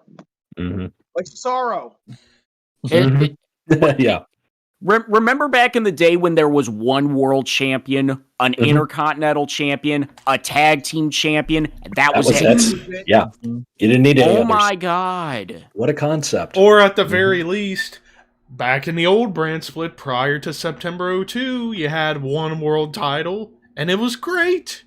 Imagine back in the 80s, you had social media. Oh my God, Tito Santana should be the world champ. They need to create a second belt. There you go. Why don't they create the Intercontinental tag titles and put them on the rockers? Here's the deal. Like, if they want to keep the brand split up, to make it feel a little more important, the only belts you keep separate are the IC and US titles. Yep. Build them up good and have those belts be the top brand's titles, because if you unify the world titles, he's going to go back and forth, so you need some stability in Raw and SmackDown. So you have... Isn't that how it was when they first did the split? There was one not world champion? Quite. Well, yeah, one world champion going back and forth, but not each brand having a top title. No, I think the European and Intercontinental were on the same brand. Yeah, so you didn't really have it then. They ended up unifying. They unified that, they unified the hardcore with all that, and then they unified the Intercontinental with the world belt. Until they brought the IC title back. So really, they could unify the world title together, the Universal and the WWF title, put those together. Unify the tag titles. And unify make one the women's tag team title. championship. Unify the women's title. And get then rid of the women's tag. Yes, don't eat it. Leave it down at NXT where it should have gone to begin with, instead of having their own NXT Women's Championship. Or have that unification match and just keep the championships down there. And then have US title, SmackDown, Intercontinental title, Raw. That's the top prize of those respective brands. They don't cross over. I know the Cruiserweight and North American titles are now on, what's his name? In NXT? Carmelo Hayes. Jones? Oh, the Cruiserweight titles, no more. Yeah, I mean, that's Yeah, they done unified anyway. those. They unified the Get titles rid of the together now. 24/7 belt. Yeah, Yeah, 'cause that's run its course. Yeah. It was And, fun at first, but Yeah, Just so like the hardcore title, it got old after a while. yeah, I don't know Yeah. I don't know what title has the worst design. Either the current world titles or the 24/7 title. I don't like those belts at all. I know people disagree with me all the time on this, but the fucking tag titles. Hate. I mean, hate at those first- belts. At first, Yeah. when Spartan Nichols. Fuck that I mean, shit. at first, when Bret Hart brought them to the Hart Foundation, they looked good at first. But Well, Spartan okay, pennies. that's only because people were sick of the champions holding both belts. yeah. I mean, It's like, oh my true. god, there's one belt. Mm-hmm. And then it's like, oh my god, these belts suck. Yeah. just the fucking Spartan pennies. That was really the best. And they then could they come up became with. Spartan dimes. Spartan Yeah. Nichols. Spartan Mhm. Nichols. The only championships that I really like are the NXT titles. The North Because there's American Championship, individuality yeah. to them. Yeah. Yeah. That's one thing. That's one thing I give AEW. Their belts are a lot better looking. Yeah. Yeah. Yeah. Really, Yeah. yeah. The TBS championship, I'm like, oh, it's better than the freaking 24/7 championship. Or the women's Okay. title is modeled after the Florida Heavyweight Championship. That's why it looks so retro. Oh. Yeah, I didn't know that. Chip told me that, and I'm like, oh, and I looked at it. I'm like, yeah, he's right. It looks just like. But the yeah, Florida and to Heavyweight go back to like having the IC and the US titles be like their respective brands' top champions. You could also have those mean something by like after a certain period of time. After like say they drop the belts to someone, it'd be kind of like the US title back in the day. If you had those belts, you would pretty much be number one contender to the world championship. It would be the territory system where WWE Exactly. is the Yeah. NWA, Raw would be one territory, SmackDown would be Yes. the other territory, the Mhm. main champ is the Intercontinental in the US, and then you have the one undisputed world champion. Exactly.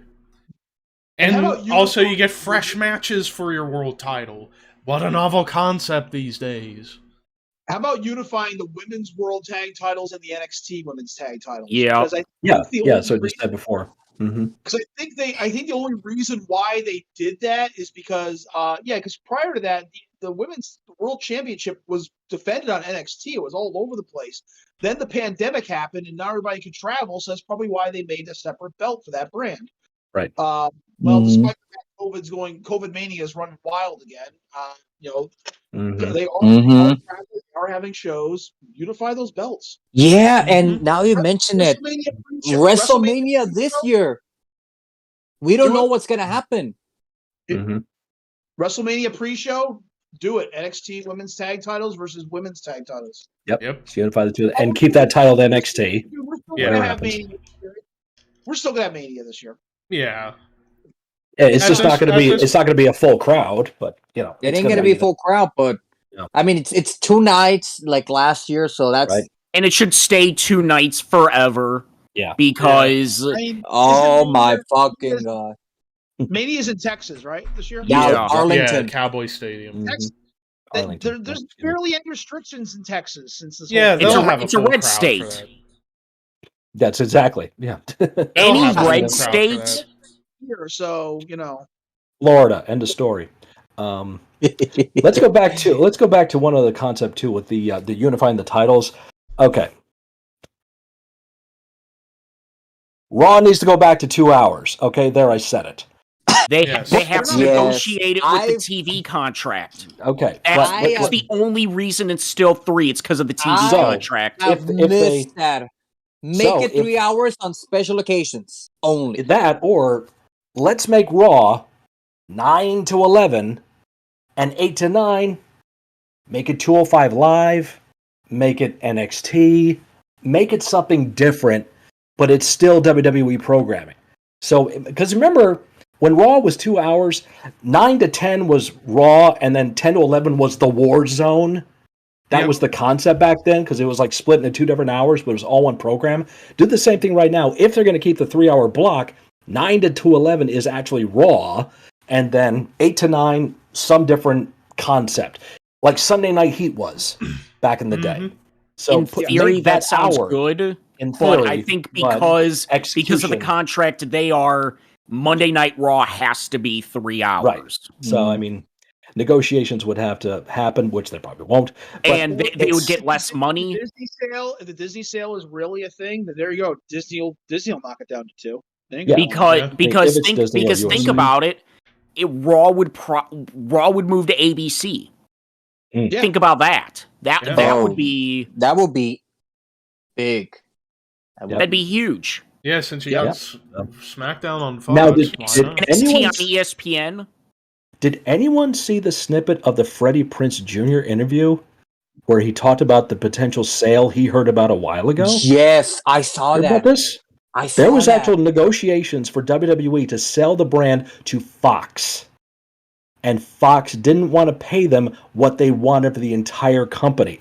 That's why they only put SmackDown on Fox.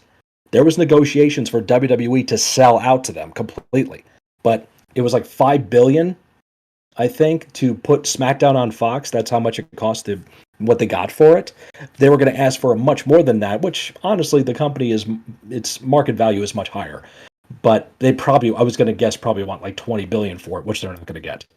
But there was actual negotiations to do that, and the counter offer, I guess the settlement was, we're not going to buy your company, but how about bring SmackDown over here? We'll give you $5 billion. So I mean, that almost happened. An actual sale almost happened. I'm still gonna say NBC's the one company That's my I top. see them.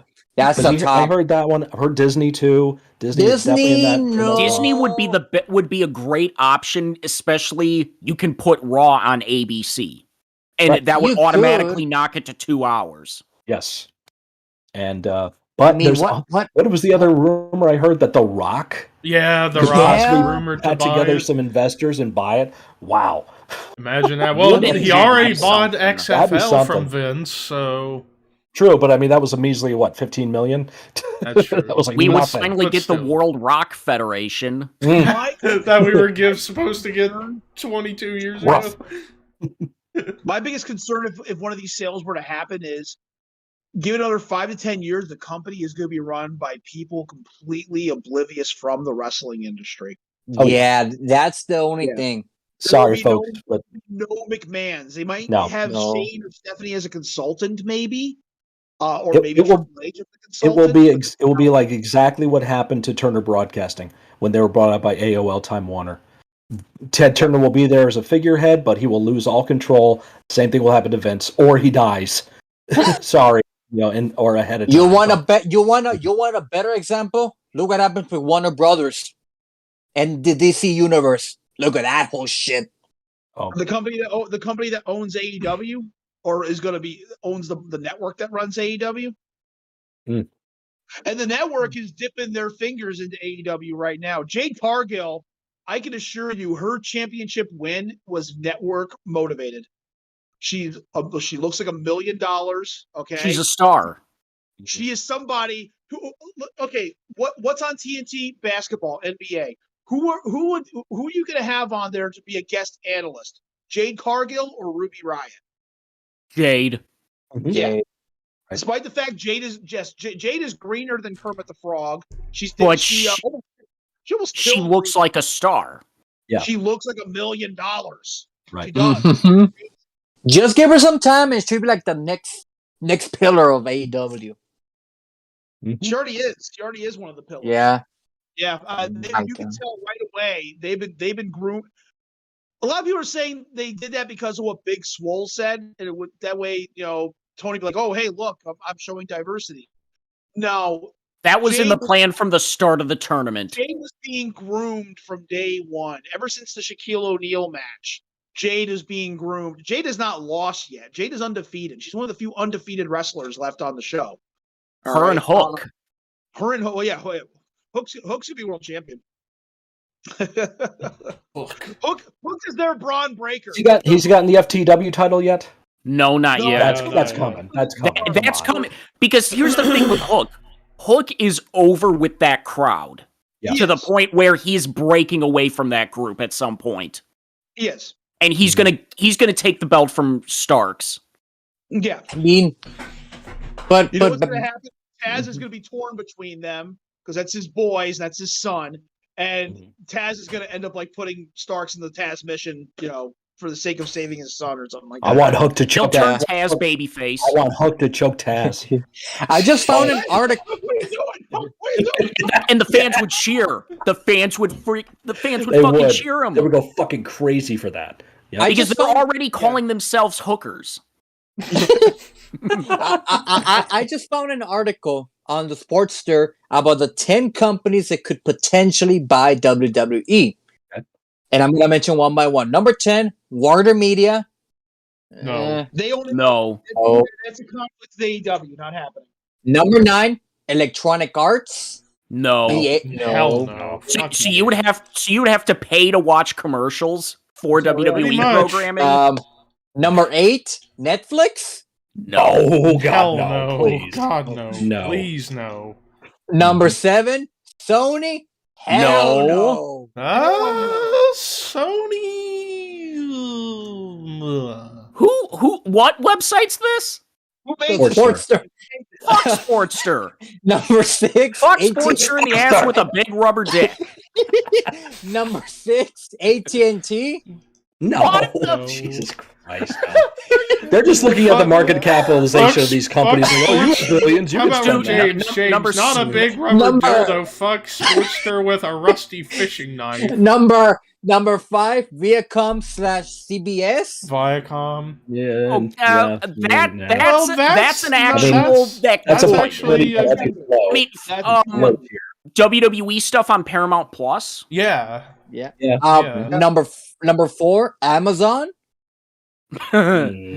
No. Jeffrey Bezos. Jeffrey Bezos. Number 3, Fox. We've already mentioned it. Yeah. about that. Lord, talk about that. Number 2, NBC/Comcast.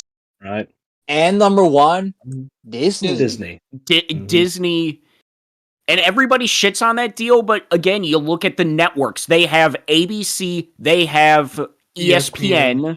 Mhm. Mhm. Disney I was will th- integrate How about Google? WWE You think Google will buy them? No. Disney will Yeah. integrate Fuck every Google. aspect of WWE into their company. Here's the other thing too. A friend of mine were talking about if there was a Disney sale. Disney is the best chance that we will get, or NBC Universal, we will get a physical WWE Hall of Fame. Oh, True. Yeah. And heck, if NBC if NBC buys WWE, they could put Raw on NBC. Yeah. There The you go. actual, and it would go back down to 2 hours. Mhm. Yep. Yep. I remember until the AOL, the Warner Media acquisition there was talk of part of the deal was with the Warner Media deal was I remember Nitro was going to go to HBO. There were talks of that happening. And then when they did the sale, Warner Media is like, we don't give a fuck about wrestling, and that's when they just, the whole thing went downhill. But yeah, from what I heard, Nitro was supposed to move to HBO, so they could create a more edgier product. program. Mhm. Which they I mean- WCW Nitro After Dark. which they still tried. Which they still tried to do, but yeah, Vince Russo. Ugh. Bro. We need to negotiate Bro, with HBO, I fucking hate bro. Bradshaw. I hate Bradshaw. I just want to see him get his ass kicked. That's it. But I want to put 15 other guys and put their careers and lives on the line, bro. Because we ain't making this easy for Bradshaw, bro. The 98 timeline with Vince Russo is on YouTube, too. Oh, jeez. There's a lot of them. I think soon the 94 with Waltman's going to be live, and I know the channel ain't going to last, but It never does. It never does. No. But actually, this channel actually is best of KC commentaries or something like that. And usually by now, those channels get banned and blocked and they everything have else. Cornet This has been 90. happening. Cor- They have the timeline for Cornet 90 is on there. Yep. Breaking Kayfabe So with Jerome Young. Are you really trying to cripple our help and just kill the talent? You dumb. Dumb shit. Yeah, so they got a lot of good stuff on there. The Bruce Pritchard guest bookers on there, where he gives his side of the screw job and Red Rooster. And Red Rooster. That whole story. It wasn't a rib. No. My kids got into an argument about Bruce Pritchard today. It was really weird. While we were watching the Rumbles, they started arguing about Bruce Pritchard. I can't remember what it was over. Most young people don't even remember who Bruce Pritchard was pre-podcast. That stuff. Yeah. Yeah. Mm-hmm. Well, my kids do all these deep rabbit hole dives on YouTube and watch all this stuff. So No. Mariska kept calling Brother Love Bruce Pritchard, and Atticus was getting annoyed about that. He's like, I know he's Bruce Pritchard, but it's not what he's supposed to be there on TV. Well, he is Bruce Pritchard, dumbass. What? I'm trying, 2 15-year-old kids fighting over, whether he should be referred to as Bruce Pritchard or Brother Love while we're watching television. And I'm trying to watch the fucking Rumbles, and I'm like, guys, it's like you fucking moron. Bruce Pritchard is Brother Love. You dumb bastard. You cheap bastard. Then again, but but then again, that's a good thing because a lot of young people don't know these guys. They don't know who they are. It's like us with Levi and I with Metal. Like a lot of people are shocked that we know bands like from the 80s and the 70s and Just with our really age, underground. Yeah, because of our age. You're like, you like all that shit? I get that at work. Because sometimes at work, I wear my metal shirts. I wear my Death shirt. Like, you like Death? How old are you? 25? Dude, what the hell? Yeah. You're so young for that. you're a baby. You don't like that rap or hip hop or whatever that Fuck kids rap. listen You to? don't That's listen what to they. the new That's stuff. what they tell me at work. They always tell me you don't listen to the new stuff, metal stuff. It depends, and I'm like, but the rappers and all that, like, nope. You don't like that hippity hop music? Hippity hop stuff. You like that Snoop Doggy do? That's like our buddy Vince, Axel Lennox. He's about the Yeah. same age as Levi and Ricky. He's an old soul. He watches old school wrestling, listens to old school metal. Yep. They put the belt on him at Excite. Yes, I did. Good for him, man. Yeah. It was a Tommy Dreamer moment. He won the belt, and then minutes later, Loke came out and fucking killed him. Oh, that's right. Loke beat him. That's right. Loke's got it. Yeah. Did you see Loke's going to San Antonio? He's got to fucking work in San Antonio. He's teaming with Masada again. Yeah. Yeah. Masada and DeVito. Well, no, DeVito's done. But yeah, DeVito's done. Fucking Loke is becoming the new Dreamer, man. He's like fucking going around the country. Loke is like the most active of the ECW originals. He's the only one. He's the only of the ECW original legit. Only one. Really one. I am the only ECW. I am the only Equa original left standing, boy. But hey, Terry, Mr. Terry Funk, I got a question for you. What do you think about Braun Breaker? I gotta tell you about Braun Breaker. You see, when I was a kid, we used to have this big fat wall on my land, and I wanted to break through it. Just because I can. So I called up Braun Breaker, and I had him come to my ranch, and he looked at that wall and said, "Are you crazy? I can't knock that wall down." "Then what the hell are you doing hanging around with a piece of garbage like Rick Steiner?" And you know what he told me? He said, "Funk, he's my daddy." I said, "Your name is Braun Breaker. His name is Rick Steiner. Do you think I'm stupid, boy? He can't be your daddy if your name is Braun Breaker." I said, "Get the hell off my ranch." Clip that. Stu Hart. That's what he would say. Stu Hart. Stu Walter. Hart. I got a question for you. Damn. What do you think about Hook? This isn't me. I'm waiting on Walter and James to go for Who's this? Who's the opinion on Hook? Stu Hart. Stu Hart. Oh, I don't do a very good Stu Hart. I don't do a very good Stu. I can do a good. James Raven. does a good one. Oh, okay, yeah, Raven. Oh, yeah, what does you were Raven in think about ECW. Hook? Raven, you were in ECW, and you knew about Taz. What do you think of Hook? I think Hook's terrible. I think he sucks and he has no psychology. I'm just kidding. He's not bad. He knows his way around there. His father's a midget, but he's not too bad. He kind of sucks, but yeah, he might be the best of all time. I don't know. That's Raven. Oh God! Actually, want to go full on Raven. Hook. You mean the Robin Williams? That was a terrible movie. That's Raven right there. That would be Raven. Yeah. Yep. Fuck Hook. Talk about the wrestlers. Talk about the movie. It's the Robin Williams movies. Yep. Go die hard into that. You talking about that Hook there. Yeah, he was a hook for a long time, and that's how I met my wife Helen. Yeah, my wife Helen was a hooker, and when I met her, I was just a young lad. I only had 3 teeth. That's right, 3 teeth. Not in my mouth though. I didn't have any teeth in my mouth. No, 3 teeth I used to hang from my nipples. Yeah, but 3 teeth from my nipples there. And I met her and said, "Hey, I got teeth on my nipples. You like that? She got it like that." Next thing you know, I knocked her up 12 times. So I like Hook. Hey, Awesome. Hey, bitch, you want to suck on my tooth? Hey, bitch, let's fuck. That's how you used to knock people out. They just push them in their chest there, and the teeth would find out of there. It's like, yeah, biting nipples. That's what you do. I'm into that kind of thing. Helen used to take her tongue and go over my taint.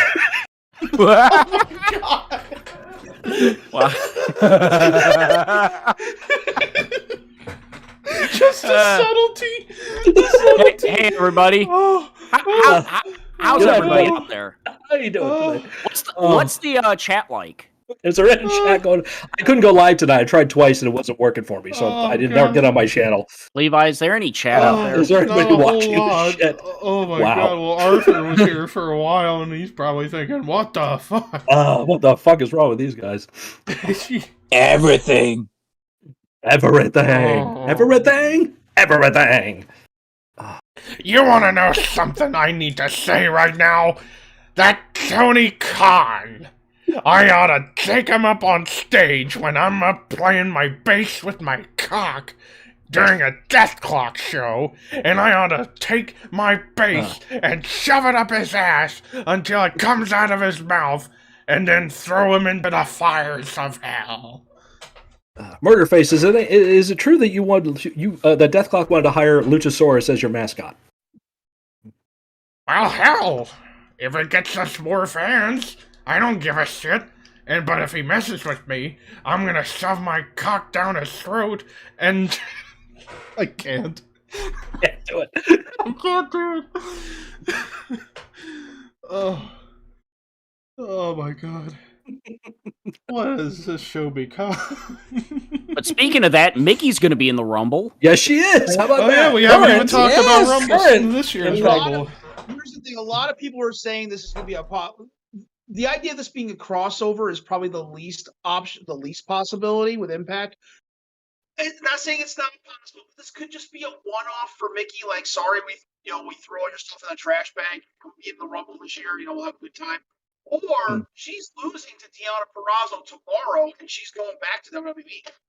Probably. I don't know. Everyone was all like, "Oh, but they treat her like shit." She said, "Awful." She said they were shit. Money talks in this business. Nothing fucking matters. The guy got fired, folks. The guy who said the bag and all that stuff, he got fired. Carano's gone. So there's only 2 things that are real in the business: the money and the miles. Yep. If they ain't got the money. She got a personal apology from Vince McMahon for that. Vince called her on his own accord to apologize for that. So, yep. I know she tried to bury the Yeah, I just still am upset with Mickey about the whole Bray and Lexa thing. That's it. What's that? Yeah. That's old news with it's just like really. Just Google it. Pretty much blaming Alexa for Bray's release. Oh, okay. In so many words, but where is Bray? His 90 days are up. He's making a movie. He's making a movie right now. He's doing Bray's pretty much not wrestling at this point, and honestly, too. I mean, I think the death of somebody. I mean, it really fucking hit Wyndham hard, and he may not want to have anything to do with wrestling since that, because that's when really I hate to use that phrase, lost his smile, but that's kind of what happened with him. You know, he went home, he was rehabbing, he was off the road, needed personal time, whatever. John died. That's his wrestling brother, as close to a brother you're going to have, and that really affected him. You know, he's a weird fucking dude, but he's highly emotionally connected to people. And you lose someone like that, especially the way John went. Wasn't it John godfather to his son? To one of I know Braun. one of Bray's son? I know Braun's a godfather to one of his kids. Okay. Strowman people, not Breaker. Strowman, not but Breaker.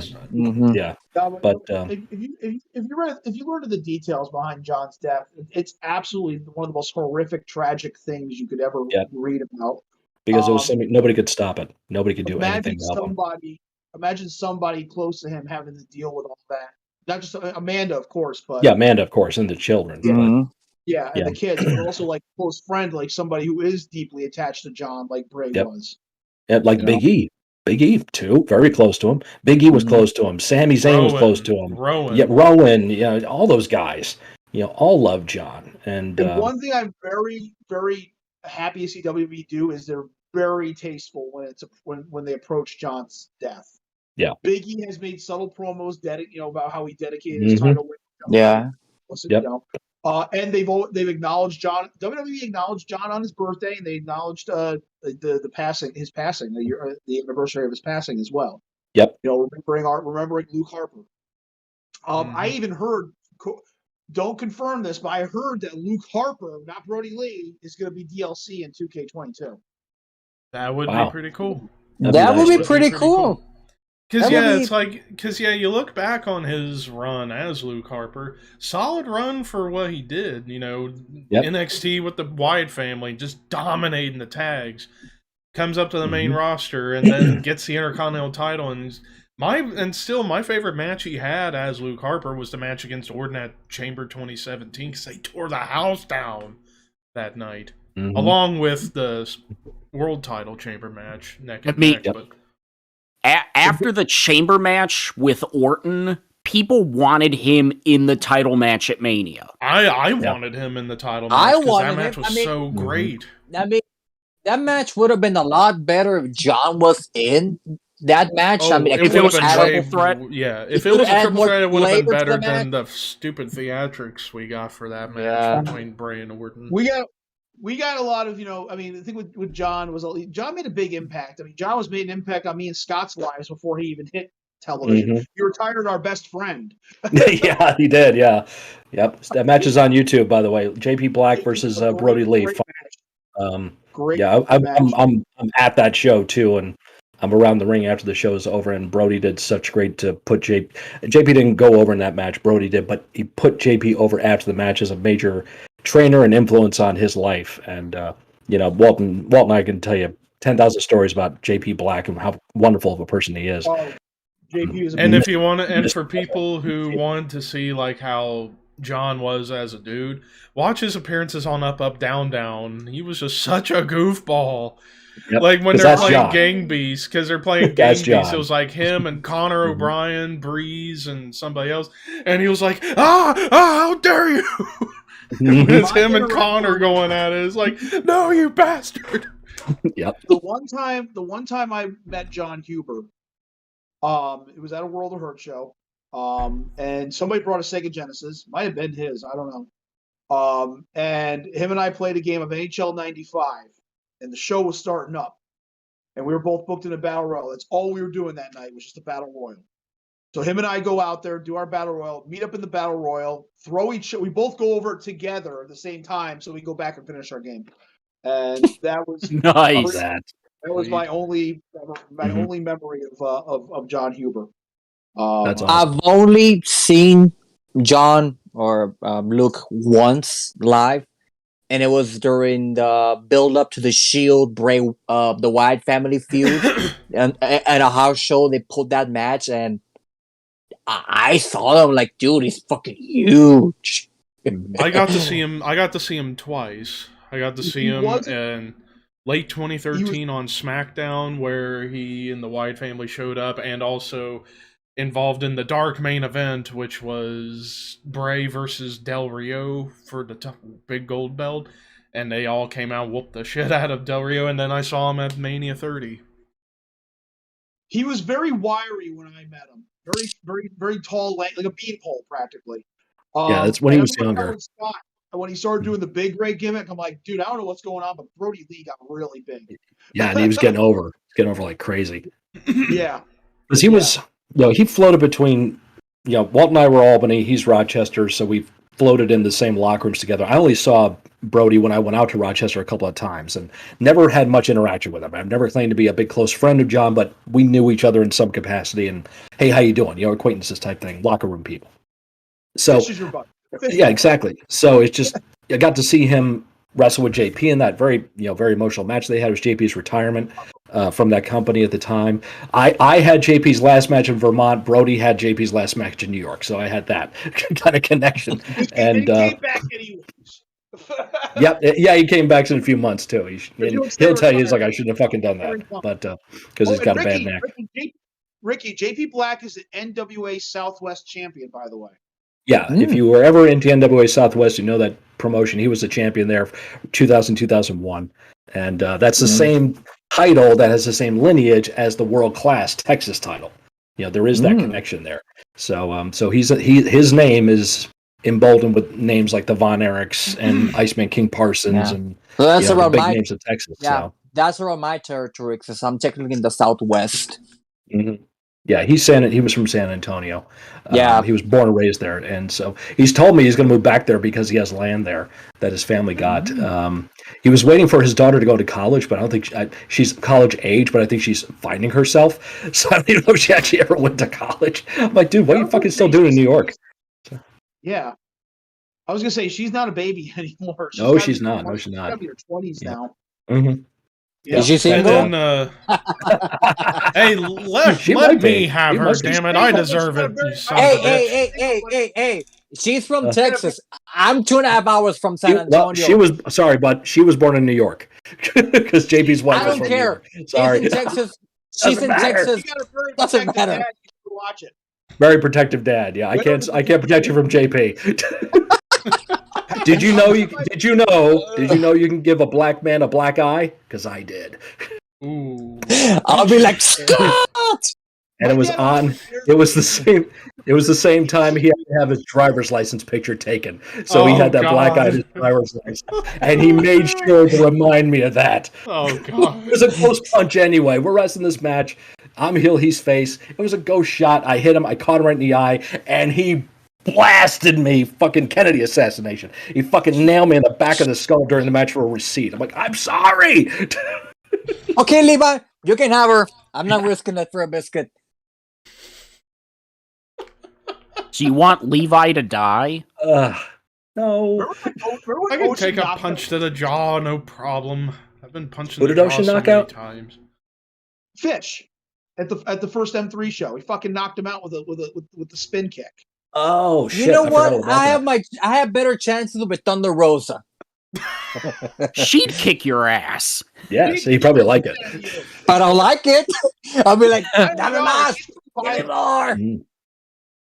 Mas. I was gonna go somewhere really bad, and I'm not going. And real quick before we wrap up, just to kind of wrap up on Brody, just to go show how much of a fan I was when I did see him, and James knows this. His SummerSlam 18 image with the fucking like skull mask is still my profile picture on Supercard. Yep. Oh wow! Because that was a badass image with his mask from the Bludgeon Brothers.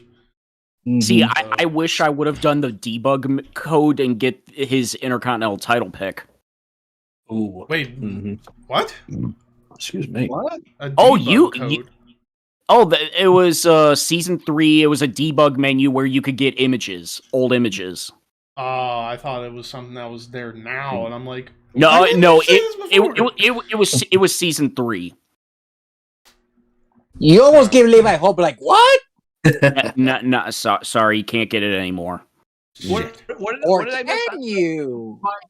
My Wi-Fi crapped out. All I heard was Ricky going on about Thunder Rosa beating him up, and he'll love it. And then I go. But anyways, wow, we went on for 2 hours. hours. nearly 2.5 hours. 2 hours later. But before we go, it's plug time. Scarlet Bordeaux's ass. Yes. Yes. Yes. See, we, yes. Scarlet Bordeaux has the greatest Greatest ass ass in the world. See. Well, that or 2003. Is that Killer Cross behind you, Levi? With his Wait, hair what? that he has now for some reason. Ah! Oh shit!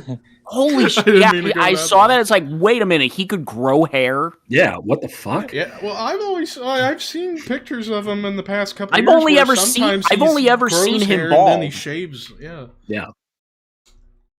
Kind of like Goldberg at first, where sometimes you would see him grow his hair just a little bit before he'd shave it out. Early on. Kind of like that. But anyways, it's plug time. Oh. So, Yes. Ricky, what do you have to plug? Well, you can find me on my Instagram at Arkaraman Metal God, where I just post my CD collection, memes, photos of myself, and literally just me jamming with my guitar once in a while. And you can catch me on Levi's channel on the Horseman Podcast. Scott. You can find me on my YouTube channel, It's Mr. Scott, doing reactions and all kinds of fun stuff on that channel. You also find me on Twitch, twitch.tv/It's Mr. Scott, doing jams on bass and chatting with folks.